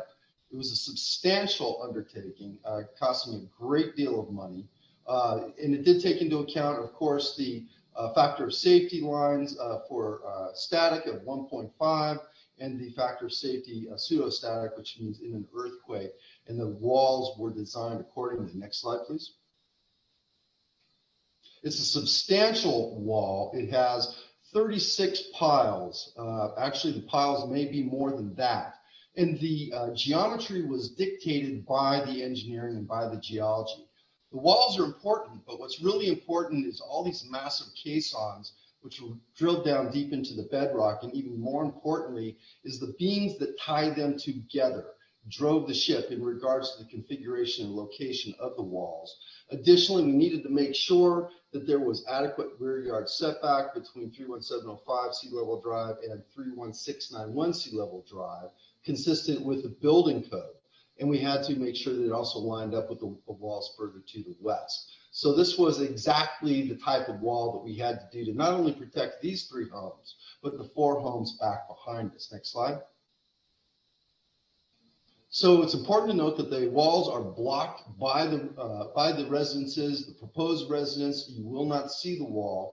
And there's precedent for this, by the way. Down towards the end of Sea Level Drive, 31725, if you've been down there, there's a very tall wall behind those 2 homes as well, and you simply can't see them. Next slide. This is a picture taken from up by the walls. You can see the story poles. You can see the house up coast from there, and the walls will be effectively screened by the residences and the proposed residence before you tonight. Next slide. So we've also asked for a minor modification for the front yard setback. Staff has made the findings that it does not adversely affect the neighborhood character. That is before you tonight. Next slide. The statistics are pretty clear. The visual review is very clear. There's the proposed house at 31697 Sea Level Drive. You can see the front yard setbacks. Next slide. Even more evident in the aerial photographs. Next slide. And statistically, we calculated all of these, and the front yard setbacks for the houses along Sea Level Drive generally run 0 feet. They're at 31715, it's 8 foot 6 inches, which is exactly what we're proposing. So we believe that the minor modification is well justified as being consistent with the community character. Next slide. The side yards are also something that we've asked for a minor modification with the support of staff as not being inconsistent with the neighborhood character. Next slide, please. I would point out that the house, which was demolished for the construction of the retaining wall, had a 0 side yard setback on the easterly side. And you can see that side yards in this area range 3 foot, 4 foot, sometimes 2 foot, sometimes nothing. And we're proposing 8 foot and 5 foot. So again, mathematically, we think it's well justified for the minor modification for the side yards. Next slide. So here's our proposed single family residence. We think it's a beautiful home, consistent with the neighborhood, and will be a nice amenity for the neighborhood. Next slide. It will not obstruct any primary views. There's only one primary view determination for the property owner directly behind us. Nobody has objected to this project, which has got to be a first for us commissioners and all these different hearings that we've had. Next slide. We also went down to the beach, and Chair Hill, we concur with you. We went out at a very low tide. My associate got his feet wet. We took a picture. You can see that the top of the proposed house is going to be well below the lowest elevation of the houses back behind us. Next slide. We did a number of wave uprest studies, and they were submitted and reviewed by the city. Next slide. We used a whopping 8 foot of sea level rise. Now, please be advised that the residential guidelines by the California Coastal Commission calls for 5 foot of sea level rise. So this was a very, very conservative number that was utilized for the design of this house. Next slide. And there was some concerns raised by one speaker previously in regards to the numbers. It's just important to note that confusion is understandable, but the reason for that is there's two measurements that can be utilized. The NAVD is the North American Vertical Datum, and the NGVD, going all the way back to 1922, is the National Geodetic Vertical Datum. They result in the same position. Next slide. The numbers are different, but it's important to note that this house was designed taking into account all the requisite elevations required by the coastal engineer. Next slide. And you can see that we gave some points of reference, whether it be the NGVD or the NAVD, and they're all the same elevation, and those do give you the higher numbers from what was referenced in previous testimony. Next slide. So then we get to what is the neighborhood for the neighborhood standards. And 3.6L1 of the LCP talks about the calculation. Next slide. I won't belabor it because you all know it very well. But it is important to note that the applicant was directed by the planning director over 2 years ago to utilize the radius of 500 feet. And in good reliance upon that direction, the house was designed at the cost of hundreds of thousands of dollars, and that is what is before you tonight. Next slide. Now, there's the caveats for the definition of a neighborhood, and one of the comments was that the properties back behind us weren't the same development or subdivision. Next slide. So we did some research, and we found the original subdivision, tract 10630, that was approved back in 1932. And you can see the subject property, and you can see all the properties on both sides of Sea Level Drive, all the way up to what is now Broad Beach Road, used to be Pacific Coast Highway, was all part of the same subdivision, all part of the same development. Next slide. There's also additional caveats in regards to being the same proximate area and the same natural landforms. Next slide. Any review of the aerial photograph, you can see we're certainly in the same proximate area, and this was all one coastal bluff going back up to at least Broad Beach, and probably more likely by the definitions of bluffs in our LCP up to what is now Pacific Coast Highway. Next slide. Another caveat is that there be similar and same zoning for the definition of a neighborhood. Next slide. As you can see here from our Malibu zoning map, it is all single family medium. It is all the same zoning. Next slide. But we do have a common access as well. Next slide. As you can see on the exhibit, this is not an area. These aren't roads, Broad Beach and Sea Level Drive, which come in from different areas and are broadly separated. It's just not true. Next slide. It's also important to note that the original subdivision had a number of vertical access ways which were dedicated so that the properties along what is now Broad Beach had unfettered vertical access down to the beach. It was all one development. Next slide. Here's another picture of that track map. Next slide, please. So utilizing the 500 feet south of Broad Beach would mean excluding the area up above Broad Beach. If you wanted to say Broad Beach Road was a big barrier or separation, would work in our favor. If we were to exclude the homes up above Broad Beach, the average TDSF would be 3,711 square foot. Next slide. And we did exclude the upper and lower 10%. There was a conversation previously touched on in regards to the CDP back in 05, 06, 07. Next slide, please. And utilizing that and the means of calculation, apples to apples, so we get fair treatment, utilizing just sea level drive and the same calculations, the proposed FAR or proposed TDSF at 3,312 feet would be well below the 3,801 square foot, calculating the homes just along sea level drive the same way they were calculated back in 2005. Next slide, please. All of these numbers were given to the staff, and your staff does have them and can comment on them. But we think it's fair, we think it's appropriate to utilize the 500-foot radius, and we are, in fact, below the 3,327 square foot. We're also pretty dramatically below the homes immediately adjacent to us, which are in the mid 4,000 up to over 5,000 square foot. Next slide, please. So utilizing the 500-foot radius, it's 3,327 square feet. Next slide. Excluding the homes above Broad Beach, the average TDSF would be 3,711 square foot. Next slide. And if you were to do it along sea level drive, as it was calculated back in 2005, the average TDSF would be 3,801 square feet. 3,801 square foot. And if in fact you're inclined to just utilize sea level drive, we think it would be basic fairness that it is calculated the same way. And we did in fact run the numbers utilizing building permits and coastal development permits. We did in fact exclude the upper 10% and the lower 10%. And that's the number we came up with, and that was provided to your staff as well. Next slide. The project has a lot of support. There's some 10 letters, all from people that live within the neighborhood, all urging your support. There's no objection letter from the Coastal Commission. I wish all the projects that I was representing coming before you had such broad community support and seem to be just quite this clean. Next slide, please.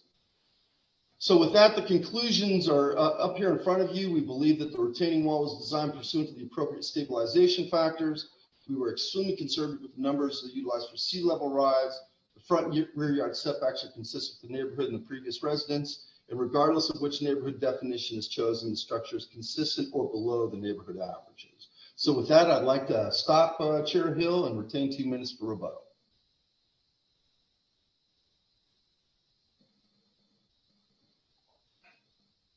You're muted, Craig.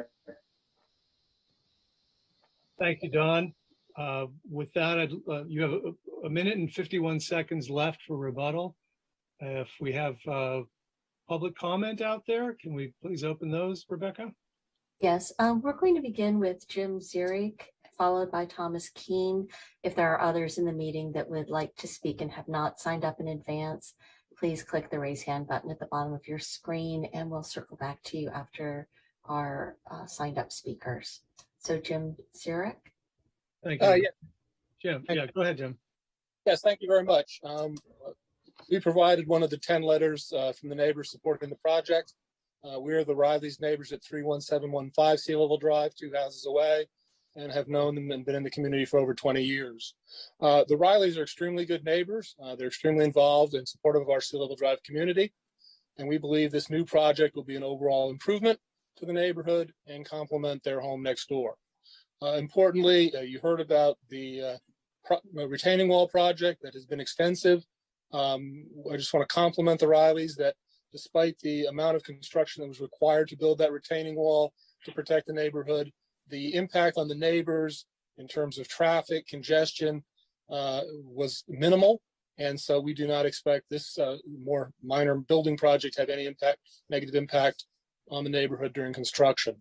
So it's our hope that this project be approved, and we just want to express our support for approval of the Riley's project. Thank you, Jim. Next. Thank you. Our next speaker is Thomas Keene. Thomas, can we hear you?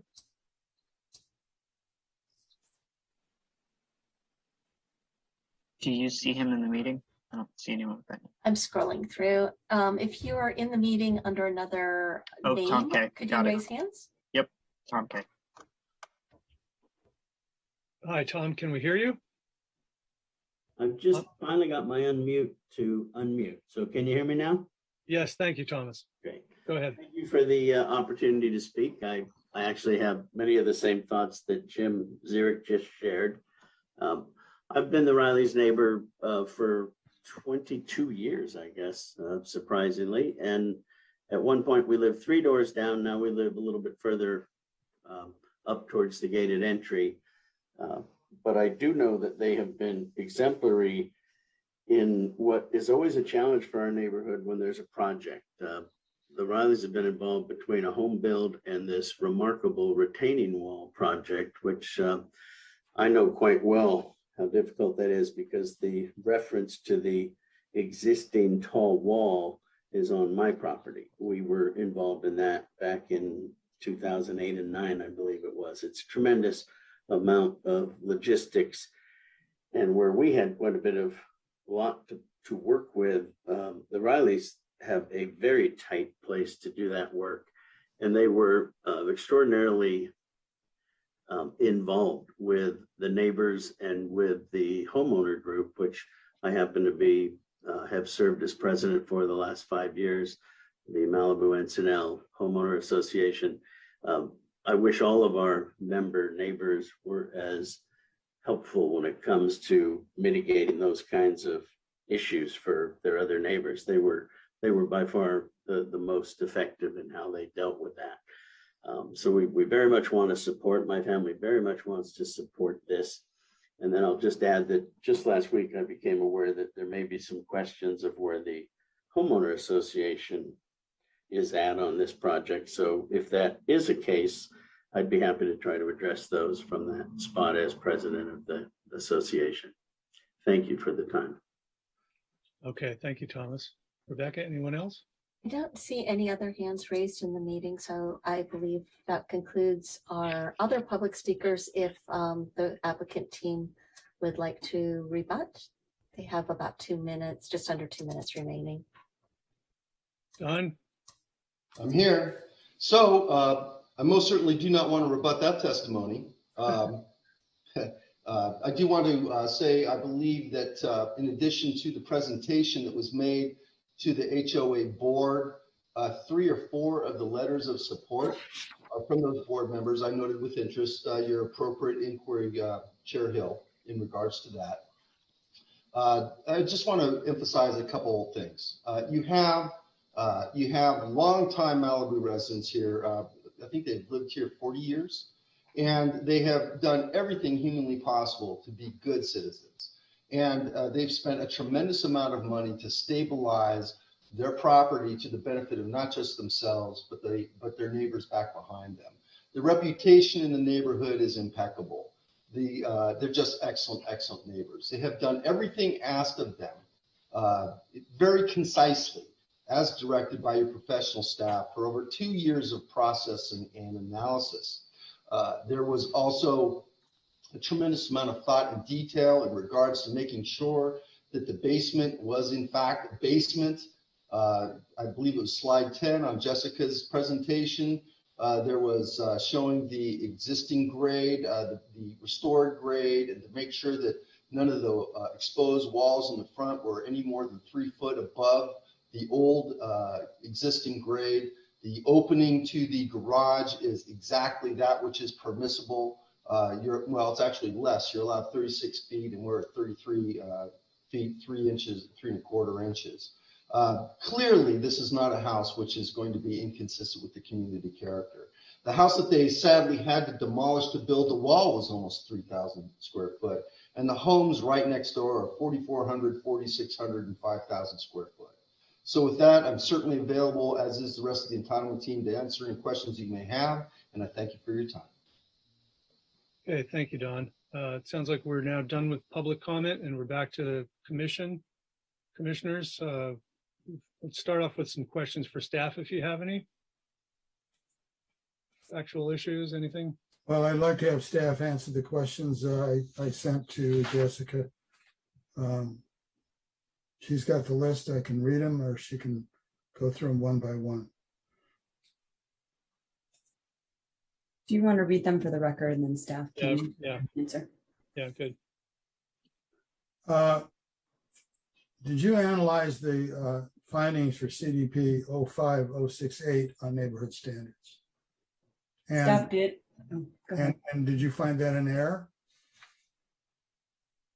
Staff did look at coastal development permit 05068 and looked at the findings regarding the neighborhood standards. However, staff did the analysis that was conducted and that staff did find correct was within the 500 square foot radius, as previously mentioned, that included that additional area up on Broad Beach.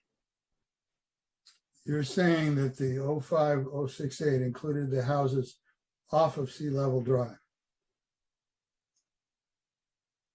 That's not the staff report I read. I'm sorry, would you mind repeating that? You're saying that the staff report number 05068 included houses on Broad Beach Road. No, I'm saying it did not. The analysis Did that the not. staff did for the updated staff report.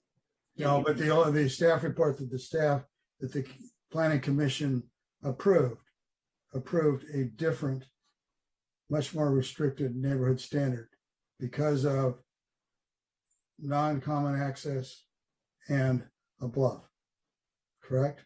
Yes, there was a different analysis done. Okay, is there any reason to believe that was an error? I don't believe that it was necessarily an error upon the previous planning director's direction how to conduct this neighborhood standards analysis.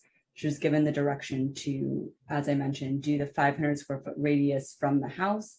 That included all of the properties, both on Sea Level Drive as well as behind on Broad Beach Road, and did a different analysis instead of floor air ratio to do total development square footage.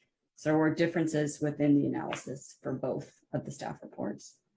So they use floor area ratio as part of the analysis. Correct me if I'm wrong, Jessica, but they used FAR as the basis for their determination on square footage in 2005. Okay. That's correct. Now, how does that jive with the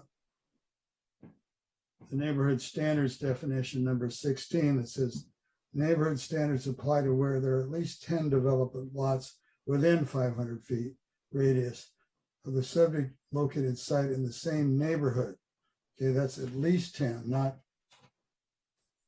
you can't do it unless there's 10. And then it says a neighborhood is defined by the presence of such features as common access, beachfront or landside orientation, or being part of the same subdivision or development, or by being within the same proximate area of the city with, this is a direct quote, with no intervening major natural or man-made physical barriers such as major roads, flood control channels, canyons, watercourses, ridges, mountains, or sharing similar zoning or other development characteristics such as lot and house size.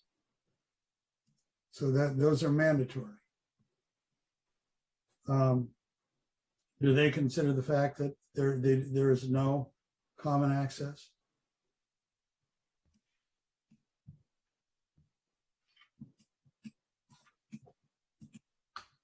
Because that's a mandatory finding. Adrian, perhaps you can go into a little more about the work that Lily did and Bonnie when they were looking at this, and Bonnie went back and forth and the direction that ultimately was given here and on this. Yeah, and I'm also looking at the staff report for the 05 project.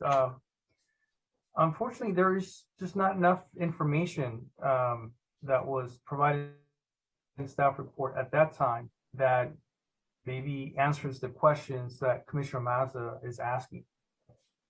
We don't know why they excluded the properties on Broad Beach Road, and we don't know why only 9 developed properties were used, although there's maybe a brief description about that, where they excluded the top 10% and bottom 10%, and the total, I guess, resulted in 9 developed lots, and that's the calculation they used. But yeah, I mean, to go back to the point Commissioner Mazza was making is that he's right that the code says you have to use at least 10 developed lots for the analysis, right? So that includes the neighborhood.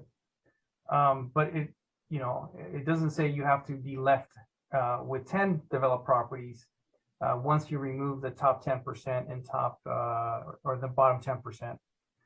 So I think that may be the reason for that. But again, there's just not enough information in the staff report analysis for that. Okay. As it was explained previously by Don,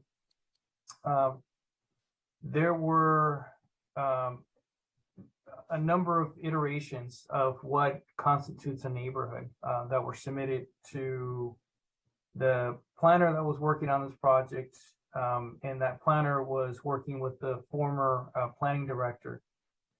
And they analyzed the information, and they felt like being more inclusive would be, would provide a better average, right? It would provide a more meaningful result that would, provide a number that would be consistent with the average size house in the neighborhood. Well, can I ask Trevor a question on that? Trevor, this language in the LCP and the MMC was adopted in 2002, prior to the 2005 determination. And I just read you the requirements of it. Should the planning director be required to follow that section of the LIP and the MMC, or can they make up their own definitions? No, of course, the plan director applies the code, to the project. That's what's going on here. And we're referring to, I believe, the term structure size. That's the one that's in neighborhood standards, the neighborhood standards section. That's how it's been interpreted here by staff, correct? 3.6L. Yes, I think two things that should be pointed out is that the 2005 is not a planning director decision. That was a decision of the planning commission. So what I understand that. That's not my question. But what we don't have in front of us is what the director at that, or it would have been the planning manager at that time, recommended. And also the work that was done in 2005 resulted in a substantially larger number. I believe that I would venture to say that Bonnie's direction to them was on the conservative side, because I have a feeling that she believed the use of floor area ratio was perhaps a misleading way to get to a larger home. You must realize that 2005 used 2 lots instead of 1. That's correct. At the exact same location. So of course it would be doubled. All right, you know what, John? No, this is very germane. No, I agree. I agree. And Yeah, but I just feel want- like I feel like I can jump in here and clarify some few things. I just want to add one thing. I need an answer to that last question.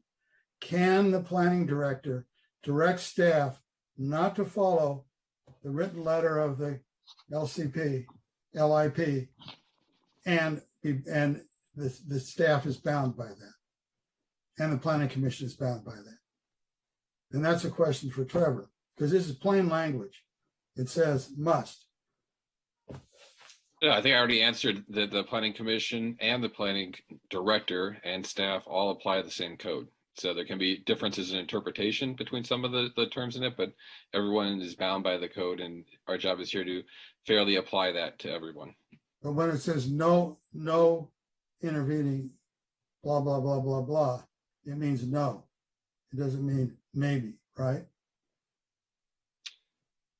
It reads exactly as it says in there. So Okay. the interpretation is what's dividing it, or how that's applied to this particular neighborhood. That's for the planning director applied for in terms of the recommendation made by the planning staff, and for the planning commission to interpret as it makes a decision here about the application. And the fact that the planning commission has already decided the same location, the very exact same location, and made a resolution, does not carry any water.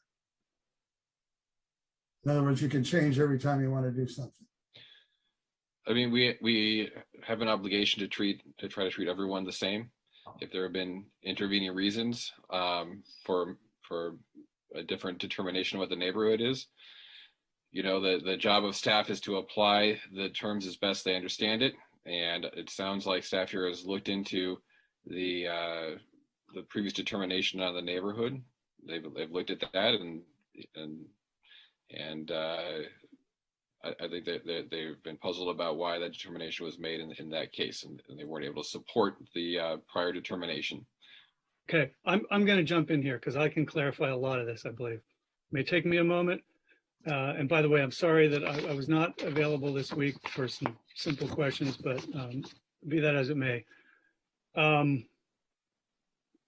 It's interesting how the language about the things you have to consider for the definition of a neighborhood is preceded by such features as, and then there's a long list of things that you can consider for defining the neighborhood.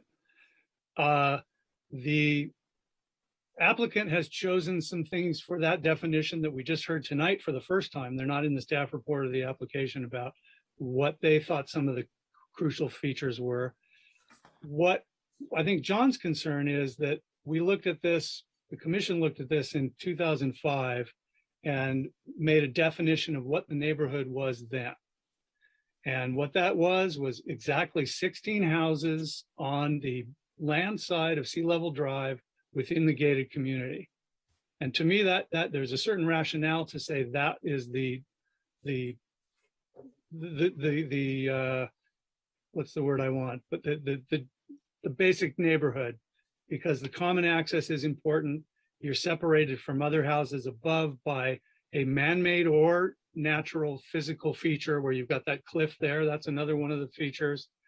So I can see their rationale in saying, we're going to take these 16 houses that they mapped out on a chart that was in the 2005, and that was the definition. Now, what I wanted to see from staff was, I'd like to use that same neighborhood and see what are those numbers if we update them today. Presumably some of them are going to be higher, who knows.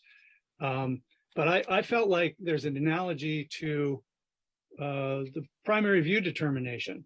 It's really sort of a due process question where if you're defining the neighborhood for that same piece of property back in 2005, and you call it those 16 houses or those 16 parcels, let's say, then if you want to change to a different definition now, that's like saying I have my PVD with 180 degrees over here, and oh, hang on, this guy over here wants to build something.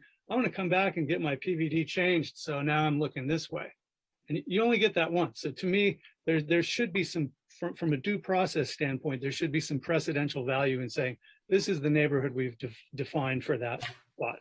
Now, taking that as it is, I could see an argument for adjusting it and saying, well, yeah, why not include the houses on the ocean side of that street? Because they're all beach houses. There are no, the Riley's houses and others there don't have a house in front of them. They're all in the same zone. So that gets a little ticky-tack, but here's where my question comes down. And Don, I hope your ears are pricked up, because there's a big discrepancy here that I don't understand. When I use the applicant's own numbers, their own square footage numbers for those 16 houses, and I subtract the top and bottom 10%, which gets us to 14, because you can't go down to 12. That's that leaves you less than 80% of the total as required. So you one top, one bottom. I get a number of 3,059 square feet. If I wanted to include the houses on the beach side and do that same methodology, the top and bottom, that gets it up to 3,168, which is still 144 square feet lower than their proposed TDSF. So now I've counted those 16, just those 16 houses, and I get 3,059 square feet using the applicant's numbers. And yet Don just said in his report, if you count just those houses on sea level, you get 3,800 some number. That's a huge difference. And I don't know where those numbers come from. If using their own numbers, I'm getting barely over 3,000. And now he's saying, yeah, no, if you look at that same neighborhood used in 2005, we get 3,800. That to me is, that's a huge discrepancy. Jeff? The answer is that you have to use, John's argument is that if you want to use the same definition of neighborhood, you have to use the same methodology of applying floor area ratio. And if you use the same house numbers and the same methodology, then you end up with the $3,800 number.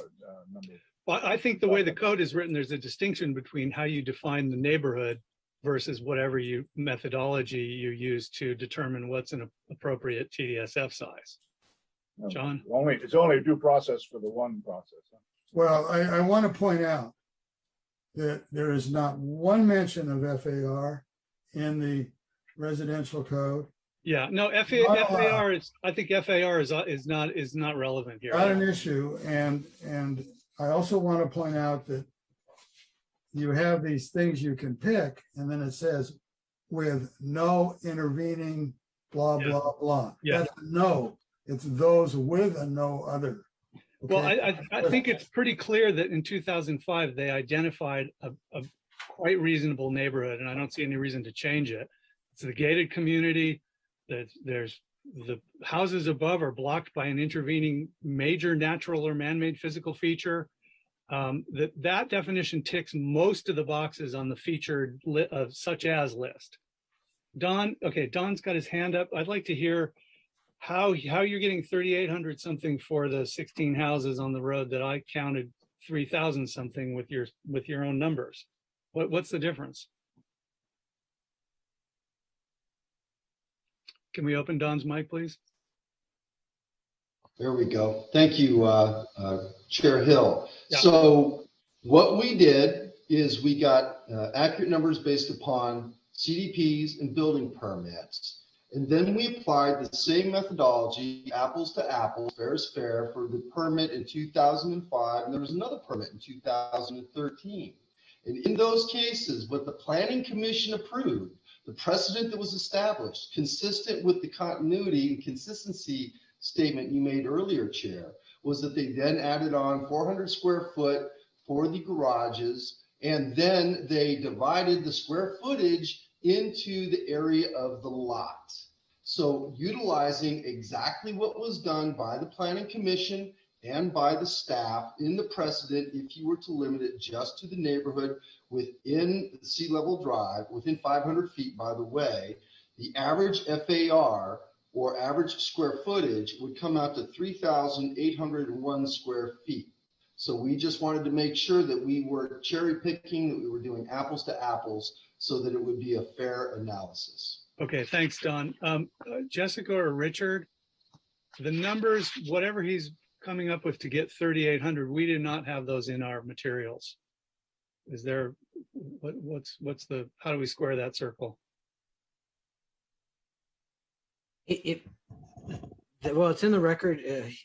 As part of his presentation now, it's in the record. But if there's enough of the votes of the commission here, this could go back and have that analysis included in the staff report if that's the direction of the commission. Question? John? Yeah, so I want to be sure this is stipulated in the record. These numbers that we were given by Don Schmitz included FAR adjustments, which are easily appealable as not in the zoning code for residential. Correct? You don't have to, you can just say correct. These numbers we got looked at, 3,800, include an FAR adjustment. Richard, I just stated that. They were based on FAR, right? You look at a ratio of square footage to lot size. Can you tell me how that's allowed under our codes. Where it's allowed and how it's allowed, because it's never been used before. I believe this gets back to Adrian's point of not having the complete understanding of why it is that the previous planning commission based the determination off of such a method. But you're arguing with us saying they determined it on a different neighborhood, but they used FAR, and you're saying that's wrong.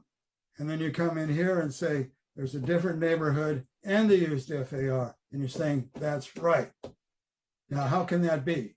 Is this right or isn't it? Can you use FAR to determine neighborhood standards? The material under in this front of code you, under 17. the material in front of you does not use FAR. Don just said it did. Don's example that was presented to show what would happen if you did the same comparison during his PowerPoint used FAR.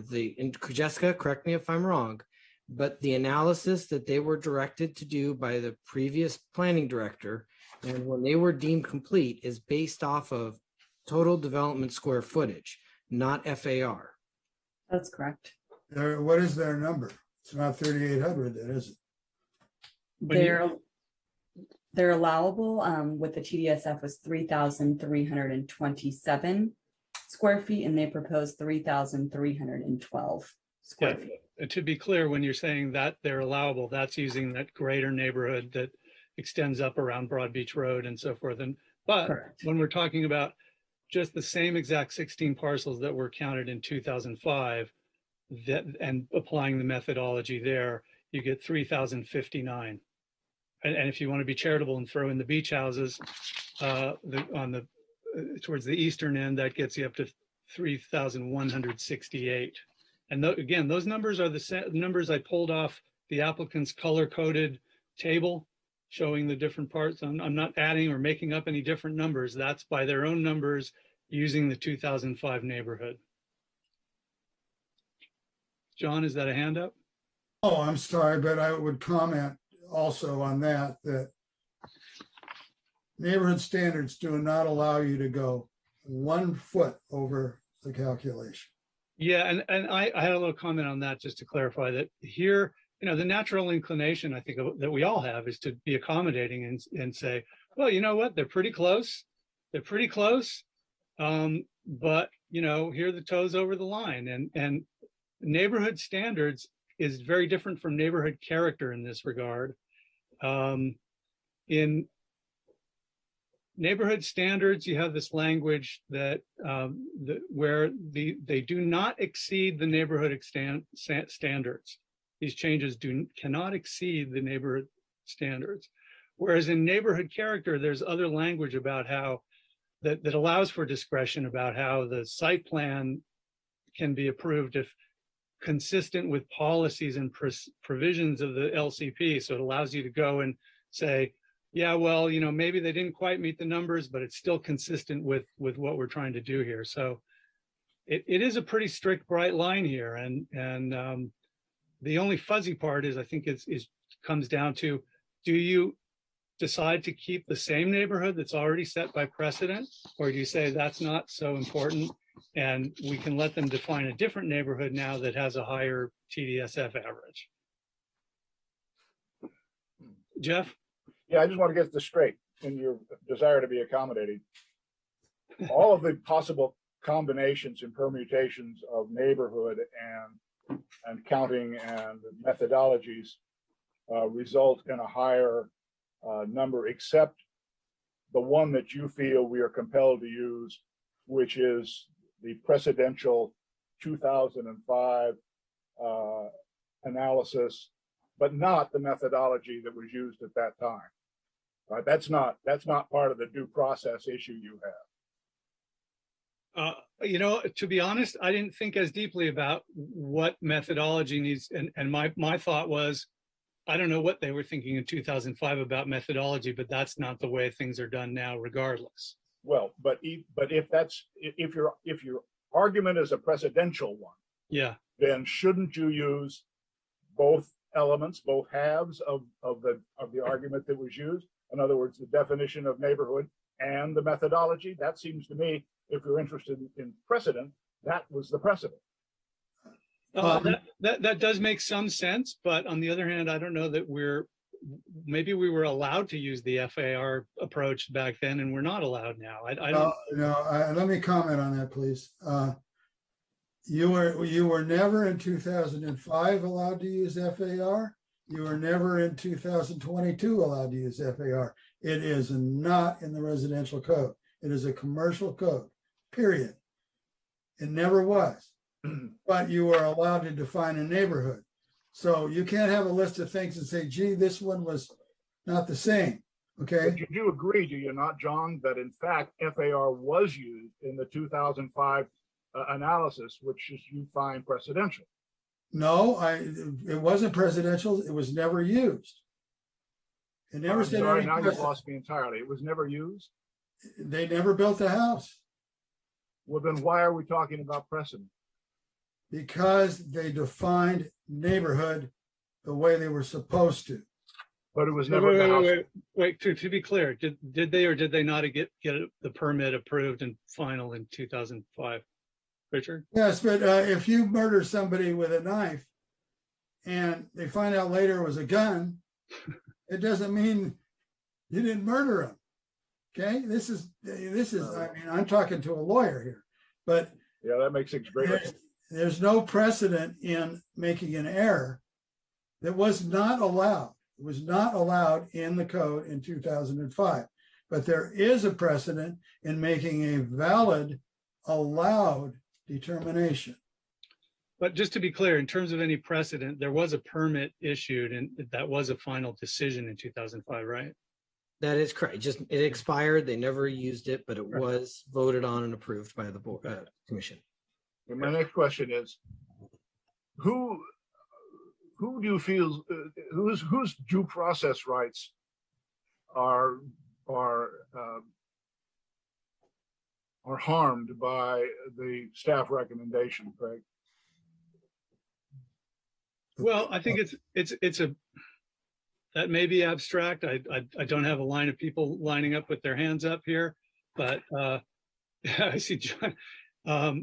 But it's a matter of consistency and saying, if we're going to be defining a neighborhood one way for that specific property, do we do this everywhere else? Do we just say you can kind of make up your neighborhood you want each time differently and use a different set of criteria from the list in the neighborhood standards section, or Well, I would say the difference is we're representing the public. We're representing the municipal code and we're representing the LIP. They're the ones that lose because these apply to every house in Malibu, not just this one house. And so you say, Richard was talking, Trevor was talking earlier about you have to be consistent. Okay. We don't. We aren't being consistent. And that's what a planning commission is supposed to be. They're supposed to follow what a city council and a coastal commission approved and not make up ways to get around it and violate what is a prohibition in this case. It's a prohibition. It's not a shall or should consider or whatever. It says no. And it's not in our code at all, not one single inkling of it. And I can think of no other case in probably 1,000 CDPs issued where FAR was considered for a residential property. Jeff? Yes. Well, I appreciate that. Actually, I appreciate very much your commitment to the precedential value of the prior decisions of the staff and the city and the planning commission should have, particularly in light when you come to questions about whether what overhangs should be and how 2/3 rule should be applied and how spaces with the ceilings of no more than 6 feet should not be counted for TDSF. Those are all things which have been applied over and over and over again, hundreds and hundreds of times as we have gone through these things, and I'm encouraged to see that you will be supportive of allowing the precedents to govern in these situations. But the difference between those situations and this situation is that neighborhood standards are almost never used. They're almost never used. There's been maybe 3 that I can think of in the 13 or so years I've been on this commission. And the reason they're not used is because it's so horrendously expensive to do these various calculations. And most people long ago learned that you could get most of what you wanted to get with, apart from increased TDSF, you could get most of what you wanted with minor modifications. And so almost nobody goes to the horrible expense and burden of trying to prove TDSF. And when you think about it, it's very difficult because you've got various sources of information, some of which are precise, some of which are vague, some of which are worse than useless, in trying to figure out, did this guy have a garage? What kind of subterranean development did this guy have? It becomes a very expensive and complicated process, and one that's open to debate at all levels. When you get down to the question of determining what is a neighborhood, John, I know there's never been an issue that you're not passionate about, and I see your point. You think that this is absolutely driven, that you have to come up with that particular analysis, that it has to conclude only those houses on Sea Level Drive, and anything else is an abomination and entirely in opposition to the code and what the LIP has done. But I don't think it's quite that clear. I think that in fact, you can make a judgment based upon what this whole neighborhood standards idea was originally designed to try to encompass. It was things like making sure that one house sitting above Malibu West doesn't get to be brought in so that with a huge house, so that you could make a huge house in Malibu West. It was designed as a practical pressure relief valve so that the strict application of the development standards wouldn't disadvantage people in any particular way. And when you look at the houses that are down on this area of Broad Beach, not Broad Beach, but Sea Level Drive, that's the one thing that I got out of going down there. These are all really nice big houses looking at you straight in front. And the house that's proposed here, to my mind, looks exactly like the houses on either side and all around in that area. Now you can go through the calculation and you can, throw out the biggest and throw out the smallest and all the rest of that stuff. But basically, that's what neighborhood standards was all about. Is this house consistent with what we're talking about in the neighborhood? And I think on that basis, to try to say that, no, you ought to cut this house down by, 1,000 square feet that you guys think would be fair? It's just ridiculous perversion of what the original goal of neighborhood standards was. This is hang on, John, hang on. Jeff, just to clarify, I'm all for precedent when it's necessary to resolve questions that are in the gray area, when we don't, the code doesn't speak clearly enough.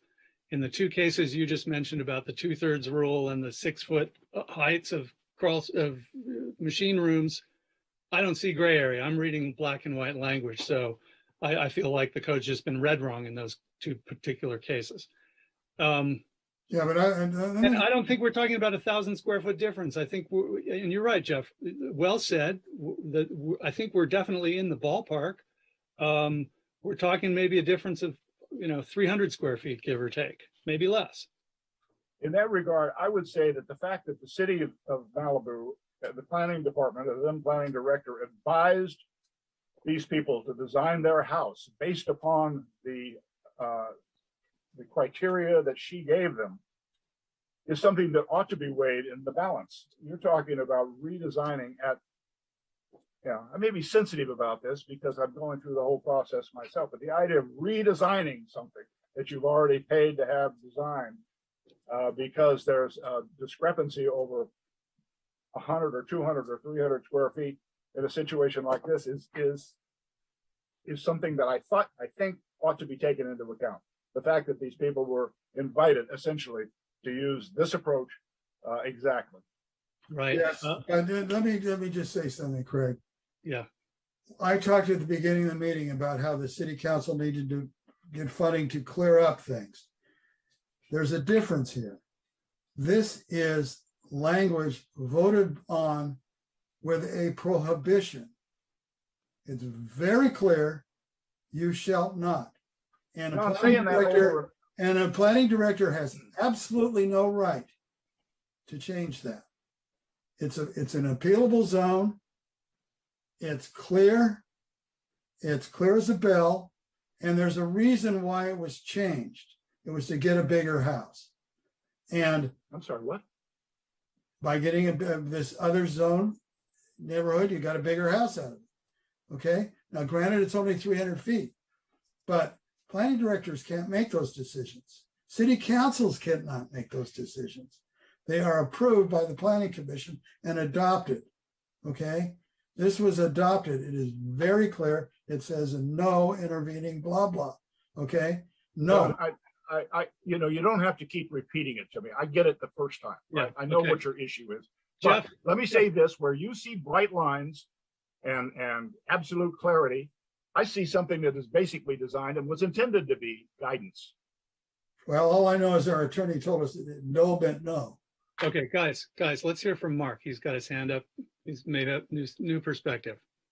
Well, I just have to say, I think, you know, we're really not talking about what might be fair to the applicant. I mean, I think, you know, they've been directed by staff to calculate the square footage a certain way. And if you want to go back and calculate it based on, you know, the smaller neighborhood, then I think you have to use the methodology that was used at that time as well. I don't think we can cherry pick, you know, take half of the, you know, half of the baby, so to speak. Well, I just want to point out, Mark, that that makes it totally appealable because FAR is not allowed, period. It's not allowed, period. And any planning director we've ever had knows that. Okay. All right, let's I think we've aired this issue a fair amount. There might be more still to beat out of it, but let's put a pin in it for the moment, see if there are other concerns. You can sort of mull your views on this. I will mention, just since Jeff brought it up, I do, again, I think we're reading the space about the code about TDSF and what it includes and doesn't incorrectly when it comes to 6-foot height spaces. To my mind, yes, a 6-foot or under space is not habitable area that you would measure in floor area for a 2/3 rule, but it is development area. I mean, if we're talking about in the Colony project recently where there was a wall around the yard and we ended up calling the entire area of just the wall, the width of the cinder blocks as development area. If that's development, then surely a finished, completely installed machine room is development. So in that regard, I would look at this and say, you've got roughly 16 by 12 on the west side in the basement of 122 square feet, another 30 square feet on the east side.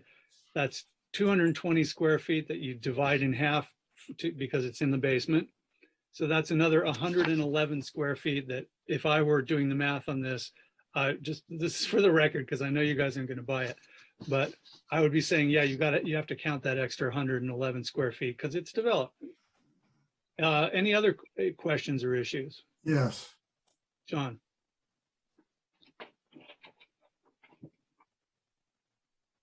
John, you're muted. Can you got me? Okay. There you are. If you look at, there's two things to look at. First, you look at the garage and the garage height from the floor. And they have on the front of the garage a fascia. Okay. You can see it as a blue face when you look at all the drawings and all the pictures. It's about, I think, Adrian, and there's no there's no numbers on the prints, but it looks to be about 3.5 to 4 feet. And tell us what you're looking at, John. I'm looking at A09.1 is one example of it, but any A09, That's good enough. A07 is a good one. You have the garage, then you have the floor above it, and then you have a floor above that. But in between, there's a fascia, okay, that is not counted for anything. It's apparently, and you can't tell by the prints, it's apparently, you measure from the bottom of the top floor to the ground, and that's your height. So it's apparently either drywalled in, or it's a crawl space, or inside the building it doesn't exist. But it's an extra 3.5 feet. And that makes your, and Adrian can go over the numbers because he did them today for me, but it makes your garage 12.5 feet high in the front, which would make you have to lower the house 3.5 feet. And it's a mystery, but it's there. And so when you look at, that comes into play when you look at what's daylighting in the garage. Is that the garage? Is it space that has to be counted? Is it height? It's one of the above, and it's not counted.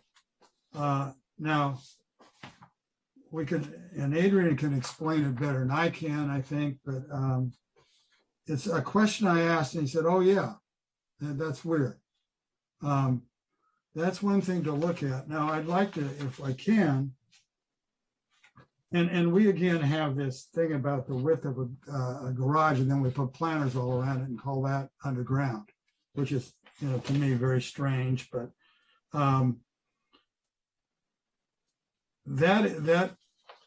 this whatever it is, this extra floor, this extra whatever it is there, and we aren't accounting for it. Now, on top of that, when you look at the site photographs that Don put up, or the ones that we have in our staff report, what we have is a situation where the hill collapsed, and it's described in the staff report. A large amount of rubble fell, and then they graded it out, and you never really know where natural grade was. It never shows you, and that's what we measure height from. So if we could look at one of those pictures, the house next door, where you see the story pole for the second floor, it's at the height of the house next door. Okay, they got a garage and a story in what is on the lot directly next to it is below grade, above grade. So essentially it looks like, and I'd like staff to explain it, that this lot, and if you look at the graded pictures of the lot, if we could show those, you'll see that the lot was lowered dramatically. And then filled in around the house. And so what is the natural grade of not, and I know we have this crazy interpretation, in my opinion, that you can pile dirt against a house and it's all of a sudden above ground structure, it's all of a sudden below ground. But apparently you have to measure height of the structure also. And that isn't measured from the outside walls, it's measured from the front. It's measured from what's exposed. So it looks like we're 3.5 feet high. And if you can show those pictures, or Adrian can step in and explain what that, according to what we discussed this afternoon, that space that must be counted is. Yeah, Adrian, go ahead, please. I think you made your statement, John. Yeah, no, I'm asking him to. Yeah. Yeah, so earlier today, Commissioner Mauser and I had a conversation about that space between the bottom of the floor above the basement and the area above the floor in the basement, and then below the first floor above the basement. And I don't have the numbers directly in front of me, but I think what we calculated was somewhere between 4 to 6 feet of space between the basement ceiling and the floor above it. And there's a cross section that show that there was a void in between these spaces, but it was all graded out to make it look perhaps that it's all structural, although we don't have structural plans at this time, so I guess we don't know for sure. So I think we might need an explanation from the architect about why there is such a space, and the reason it is important, and Commissioner Mazza has pointed out, is the way the basement rule works is that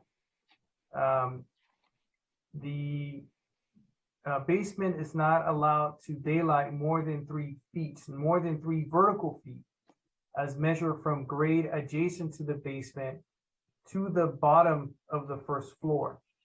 But if you drop that bottom of the first floor several feet lower, then you would be able to comply with the code. And so, but if they're doing this in order to comply with the code, then it's maybe a way to circumvent the rules, as opposed to, design in a way that, would just meet that requirement. Now, there are ways to, it meets the height requirement. So there are ways to fix it. They may need to drop the floor above the basement and, eliminate that void. But if there are some structural reason why that space is there, I think we would need to hear from the architect. Darren has his hand up. Can we hear from him, please, briefly, Darren? Good evening, commissioners. To answer your question, I guess quickly and concisely, I am looking at the page that I think John was looking at. Let me get the number here.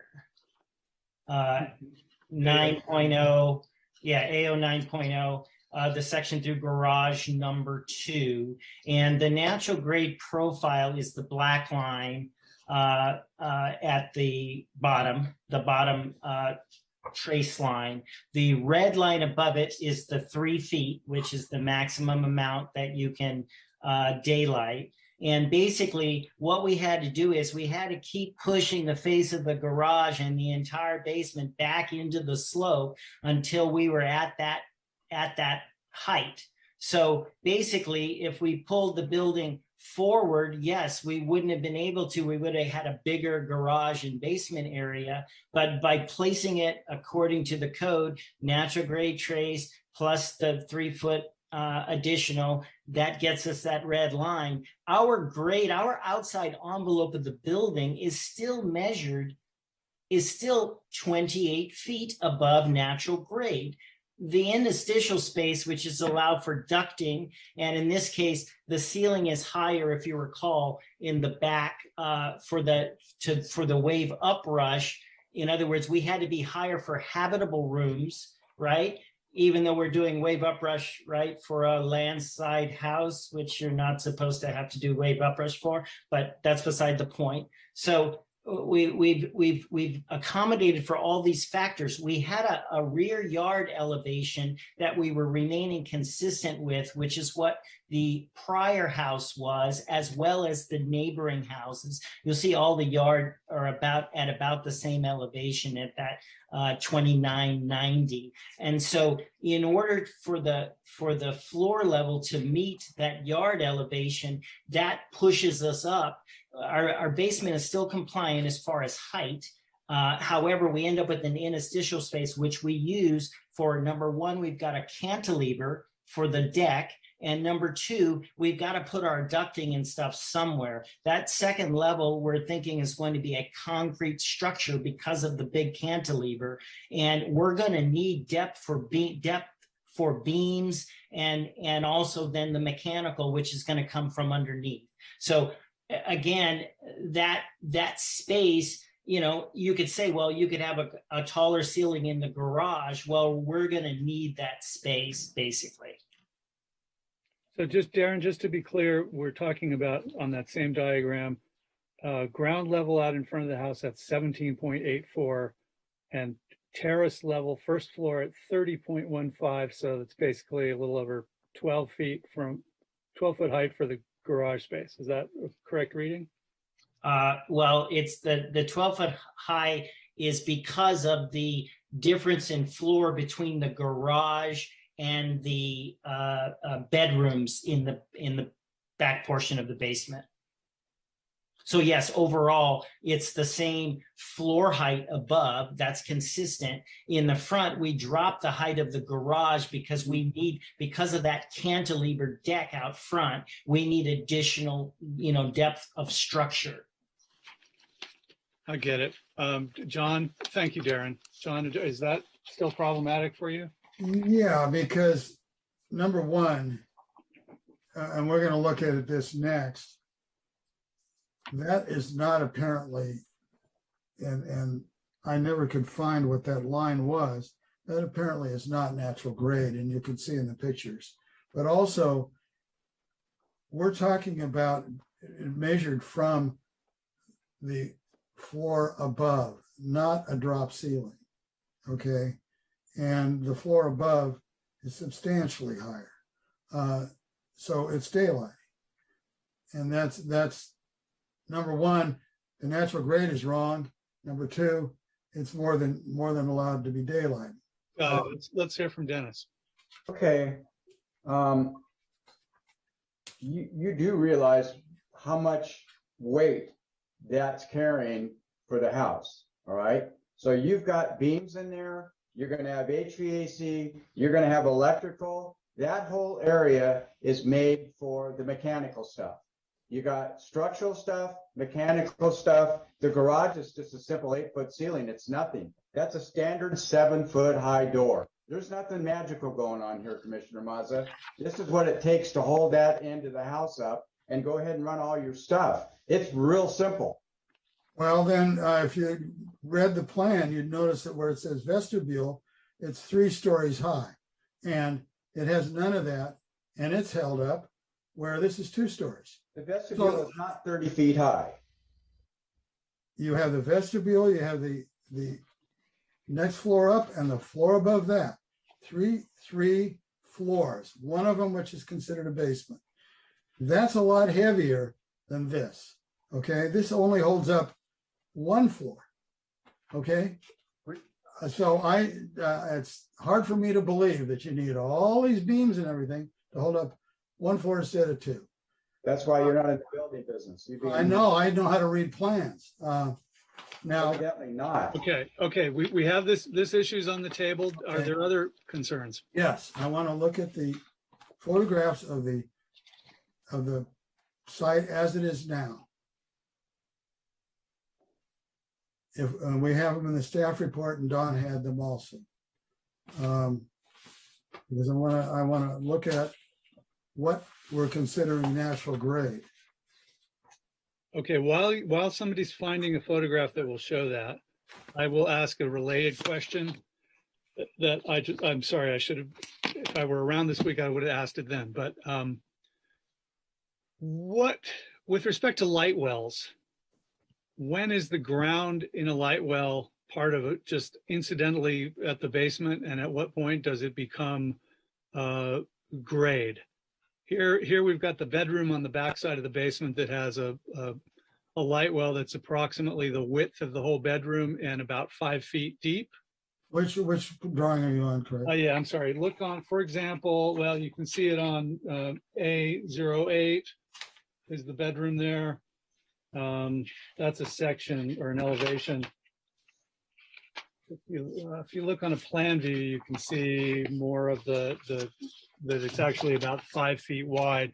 So my question is just, at what point do you say, oh, that's just incidentally part of the basement floor and it is in fact subterranean, versus if that were, say, 10 feet wide, like a little patio outside the basement bedroom, you'd be inclined to say, well, that's grade. That's the finished grade now, and that's pretty low.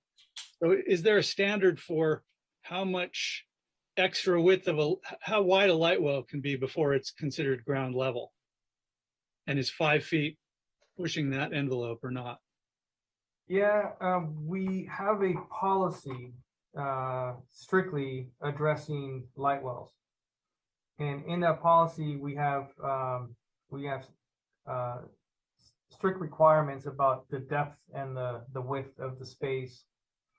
And then also it requires that space to be included in the basement square footage. So most people don't take advantage of that because it is counted as square footage and they would rather have it as interior space.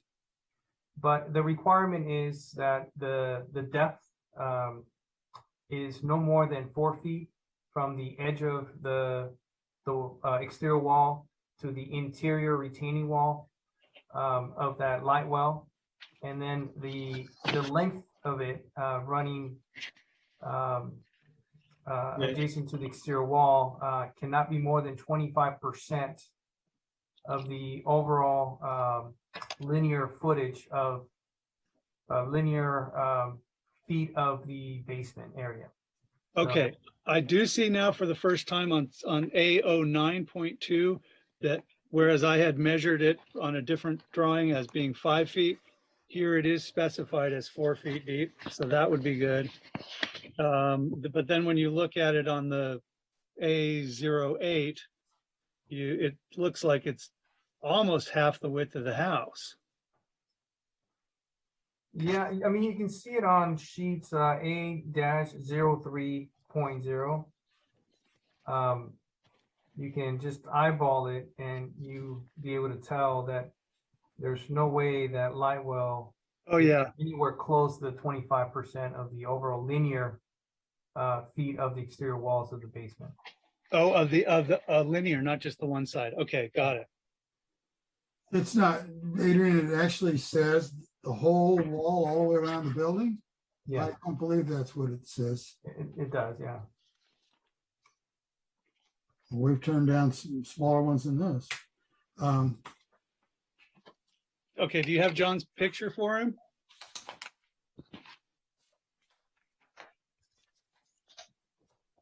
Hang in there, Jeff. It would be any one of the, do you want me to find it in the staff report? Don Schmidt slides at it. Let's see, staff report page. Alex, can we put up Don's presentation, please, so we can find it? And John, can you just clarify what exactly you want us to look at? I want to see the front of the building as it is today, showing the house next door with the story poles. It's one photograph. It's a photograph. Okay. Give us 1 second. We gotta find it. Thank you. While he's In doing Tom's that, presentation, right? Not yours, Jessica? Yes, and Don's. Thank you. Okay. and while he's doing that, I'll just thank Don for addressing the geology factor of safety question that had come up in the, as well as the wave uprush question, because those were, I thought those were still hanging out there. So I appreciate it. I'm going to ask a question on that.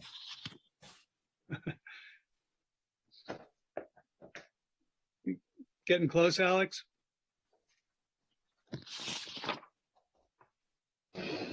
Can we ask Don where that might be in his presentation?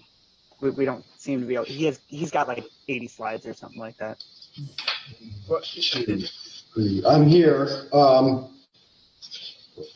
My GIS guys are in trouble for not numbering these. 6, 7, 8. Go to about. Well, there's one. Did we get it? There it is. That's it. That's not actually the one I'm looking for, but that helps. You can see the house next door is the one on the right and the one on the left. You can see the story pole for the first floor. The red line across is the story pole for the first floor. And if you line that up with the house next door, you see where the roof of that house is. It's about 3 feet above that. Okay. You look at the house on the left, it's grade level. Okay, street level. House on the right of that, street level. Now, if you go one or two more slides, you'll see an angled shot that shows the house with the construction fence in front of it. Can you do that, Alex? Just click through the slides, please. That's a different section, I guess. Don, where would the slide? It was earlier. It's near, close to the front when he showed story poles. And going backwards now, and we have aerials. Okay, so it's very oblique, but if you go back about no, you went back too far. If you go back about 5 slides from where you were, you can look down the face of Sea Level Drive. Right. Can you just click through the slides and we can stop you on the right one? While we're doing this, can I have? Yeah, please. Don't we all agree that because there was a house there before, that the line of the natural grade is a calculated line, not. There. Well, one more. No, it's either that one or the one after it. So you got the oblique down the street. Keep going forward. It's either this one or the next one. It's going to give you the best views. Okay. Well, you can see you don't have story poles here. This is in our staff report. If people have the staff report, they just have to look at the pictures that Jessica provided in 2005. You'll see that the house next to it, that roof line, it'll have a story pole about 1.5 feet below that roof line. And then the ground is way below that, okay, way below, okay? So it's the lower of finished or natural grade. Natural grade, if you look at the slides of the 2005 slides, you'll see that natural grade didn't look like that. I mean, this thing's been graded so many times, and when they came in to do this, they made the lot flatter. It even says so in the staff report, all the way back to the wall. If you look at the other houses down the street, the hillside comes right up to the back of the houses. In this case, it's been moved way back. So I don't know how, I want to know how they determined on these drawings what natural grade was, because that's key to, I see no other houses on the street that aren't at street level. And all of a sudden, this one was supposedly underground. So and it looks to me like you put a garage above ground and piled some dirt against it. But it didn't happen in the front. And if we can find Jessica's slides, I guess they aren't on the staff report, or you look in the staff report, approximately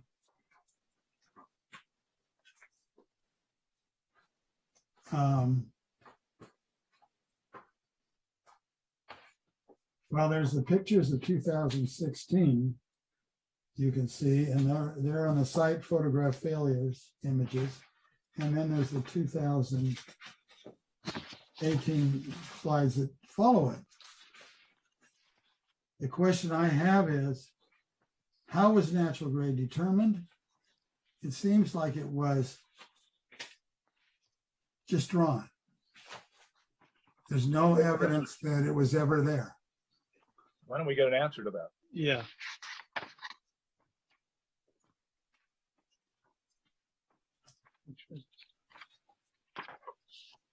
Commissioners, through the chair, Commissioner Mazza, the property was surveyed in 2005 when there was a coastal development permit. Before it was demolished for the construction of the retaining wall, it was surveyed again.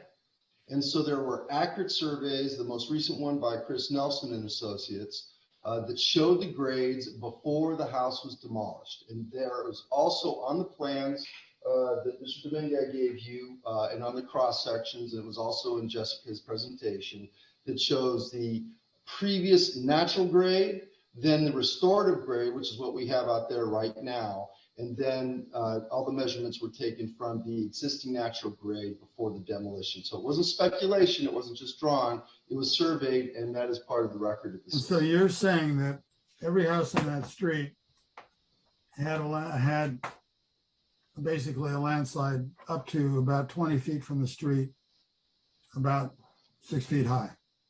No, sir, I'm saying that this particular property was surveyed by a licensed surveyor before we did the demolition. It's not speculation, it is concisely exactly what the grades were out there at the time. It's actually, it's attachment D is what I'd like people to look at. Do we have attachment D on any slide anywhere? If you go to your staff report and you look at attachment D, it's very obvious that the grade that was graded down is even higher than that. Chair Hill, Yes. Ms. Doral has her hand up. Lauren, hi. You have a quick word on this? Yeah, I do. My quick word is that I went back through and was looking at the at the surveys, the older surveys by Chris Nelson, and also looking at the old aerial, looking at the old photos, right, when the failures occurred that are in OnBase. And just because there was a slide behind the house doesn't mean the whole lot was covered with debris. And I think Don did a pretty good job of explaining there is record as to what the grade was. You can know what it was, and they do know. So that's all. Well, how do you explain the house, how all the other houses on the street? The other houses don't matter. I don't understand how they're relevant. That's okay. I'm So talking about the saying that survey on this lot. all the way down sea level, all the houses look like the house next door. Okay, they're all street level. And all of a sudden, we've decided, and we have a story pole that shows it, that it actually was somewhere up around the roof of the house next door, which is 2 stories. So that's why I wanted you to look at these story poles. Commissioner Mazza, there has to be a starting point legally with building and safety. So you had that with Chris Nelson. He gave you a bottom with the dirt. The next thing is when they go to the forms, they have to record those as well. There's a step for each one of these that the surveyor has to come out and do their measurement. That has to be turned into the city. They can't, there's no messing around here. Maybe there was a time when there was some adjustment, but no longer. You have to fill out that paper. It gets turned into your inspector, and then the inspector takes it in and sends the file for the complete duration of the house. There's no fooling around. There's nobody trying to gain 6 inches. You're talking about today. How about 1950? I don't care about 1950. I care about right now. Is the original grade. Okay, hey, one at a time, Dennis, you made your point. John, I think you're basically saying that it's higher than it should or supposed to be. At the same time, I don't see that it's blocking anybody's view. So I'm like, what are the implications or the stakes of what you're asserting? The implications are the height of the house is determined by this, okay? And it's very obvious if anybody would open their book on attachment D, take a look, their staff report, which I hope you have with you, you'd see it. There's a white car, there's a story pole, it's this second floor, and there's a lot of room under it. A lot of room, not 3 feet. We've explained that to you. All right, so we have that point made. Are there other concerns, considerations, things people want to get out in the air here, get on the record, whatever? I want to get an explanation of the wave uprush because I got to find it here. In the wave uprush, he calculates it, and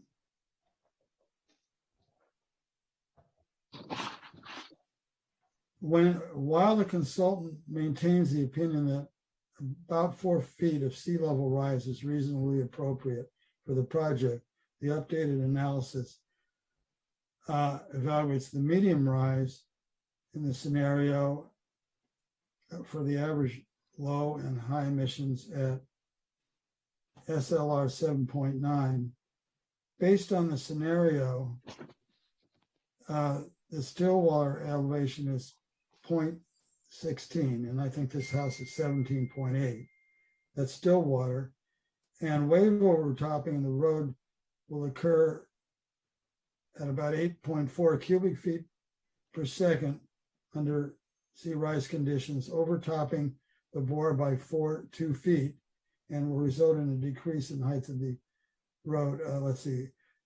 For this scenario, coastal engineer recommends that the future potential of a wave uprush bore about 2 feet in height coming across the road and about 1 foot at the residence should be considered in the project design.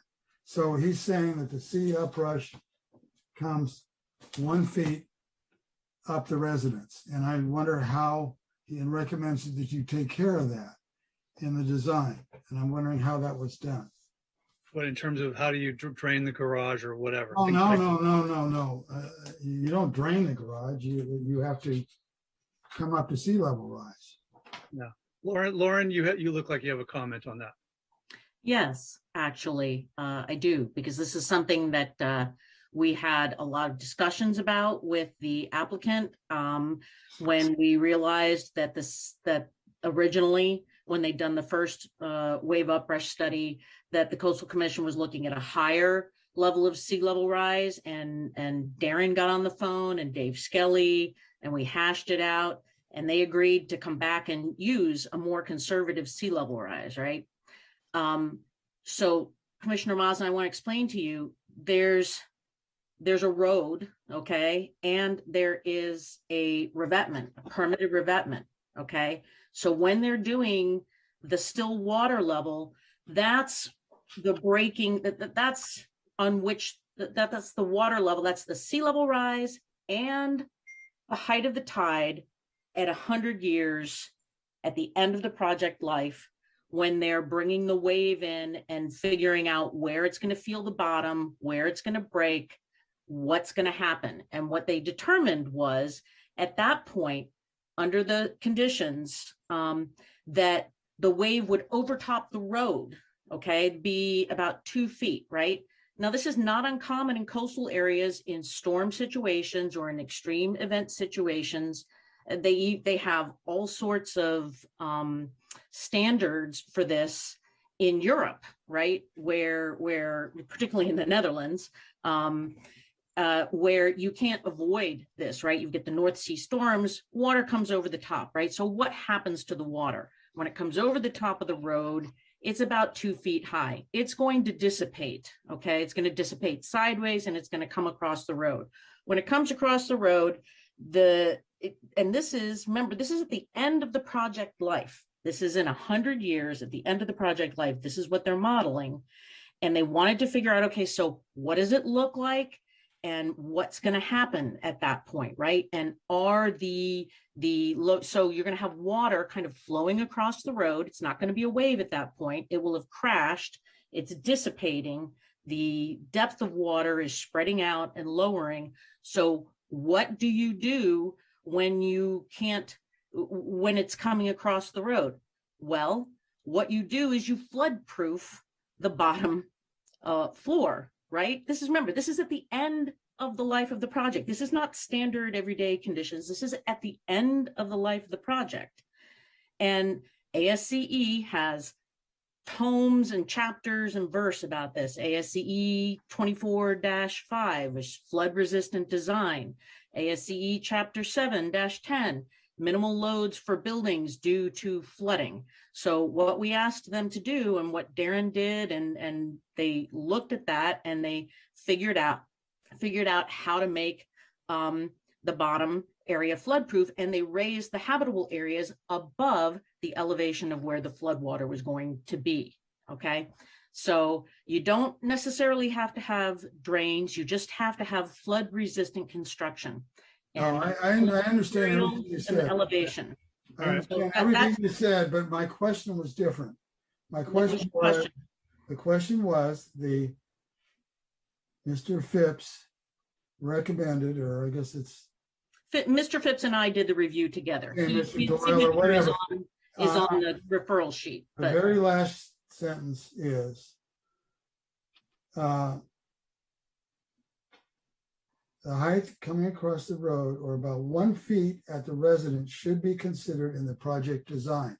What was done about the foot of water that can hit a garage door to prevent flooding? That's all my question is. What was done? you can't prevent flooding necessarily. What you do is, that's why I just said ASCE chapter 24-5, ASCE chapter 7-10, all about flood resistant design.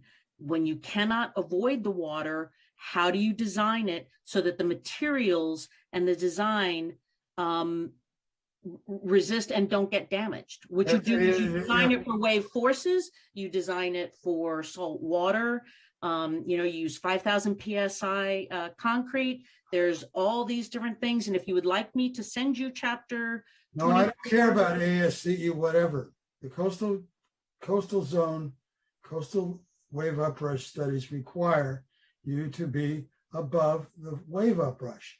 My only question is, did they put a wall there? Did they do anything to be above the wave uprush other than a 1 inch thick garage door? I'm going to back up here because what they did, they went above and beyond. Actually, if you use the hold the line assumption and you look at the coastal modeling, the shoreline doesn't progress that far, and it's only minor flooding that might occur at the end of the project life. And so you don't have to make the whole design completely to match that at the beginning. What you have to do is you have to evaluate the hazard, identify it, characterize it, and then recommend adaptive strategies to deal with it. Just last question, Craig. Why do we never do that? Why on every coastal uprush study do we require, and we've done tens of them, require that they not be in the flood uprush zone? Because there's a difference between being right on the beach and being behind a permitted revetment across a city road that is going to be maintained. Because if that road goes away, there will be no access to those beach houses. Let me tell you this. At the end of Malibu Colony Road, we approved a house that was in the same situation, and they were required to put a wall around it. The whole property. It's not the same situation. Yes, it is. It was behind another house. Okay, all right. We have an argument here. If I can characterize so I can understand what you said, Lauren. Basically, the whole house is hardened against this stuff. The upper floors are protected. You may get salt water in the bottom floor, but it's designed so that that's a transient phenomenon and the house survives. Is that accurate? And that is the design condition at the end of the. Yeah, got it. Yes, okay. That is a correct characterization. Okay, not what the Coastal Act requires. I understand your characterization, Lauren, and I also think John is correct that we haven't allowed that degree of penetration before. Are there other issues on the table? If I might just say, we have had many conversations with the Coastal Commission analysts, okay, Leslie Ewing and her staff. And you know what they told me? You know what they just said in a recent meeting? What they said was that the Coastal Act doesn't say that you have to be completely out of the wave uprush zone. And in fact, Commissioner Mazza, you are outside the wave uprush zone. This is flood water that's come up over the top of the road, basically wave splash over, okay? So it's not the wave uprush because it's not the wave rushing up, it's splash over. But what the Coastal Commission said was that their standard is actually less strict than the city of Malibu's I think Adrian was on the call with me. I think JT maybe. And what they said, and Adrian, correct me if I mischaracterize this, but they said the Coastal Act requires that properties or development be reasonably safe from coastal hazards. That's what they said. They didn't even specify a time frame as restrictive as City of Malibu, which is 100 years. So All I can tell you is to tell that to the clients. They had to sign a paper, they tear their house down. Okay, all right. Anyway. Okay. I will step down. Thanks. Are there other thoughts or concerns about this, or are we approaching something that might resemble a motion? All right. Who A wants to motion, make- then. I'll make a motion. I think we have several, one intractable, non-defensible, we cannot give a variance on 16, whatever it is, on the neighborhood standards. So I make a motion that they be required to follow the 3,059 square footage. And I'll make a motion that well, there was a question about and I make a motion that they must count the development square footage of the two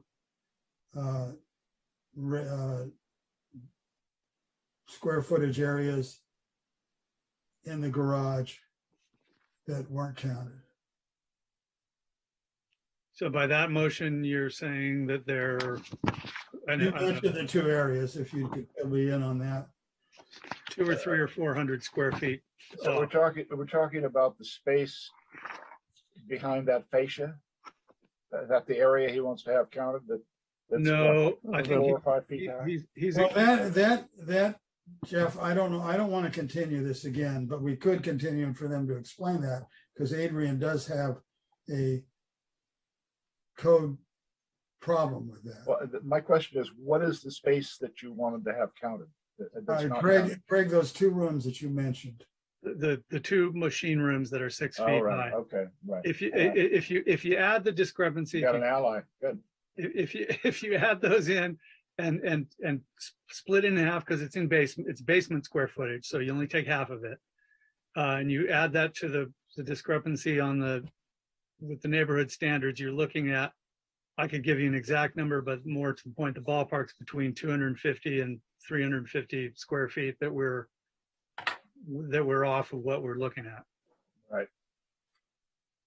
Trevor. Councilmember Mazza, your motion then would be to deny the project because the neighborhood standards calculation incorrectly calculated the properties to be included in the neighborhood and did not include these two spaces, which you believe should be included in the TDSF. Is that accurate? Well, do I have to deny them or tell them to correct them? Instead of that, you could ask them to, if they want to, continue the item to redesign in light of the commission's determination at this point. So that's the only two choices I have. Deny or okay. If you believe that the neighborhood standards calculation is incorrect, then the proper action would be to either deny the project because it doesn't comply with it, or to give them an opportunity to propose an alternative that does comply with it.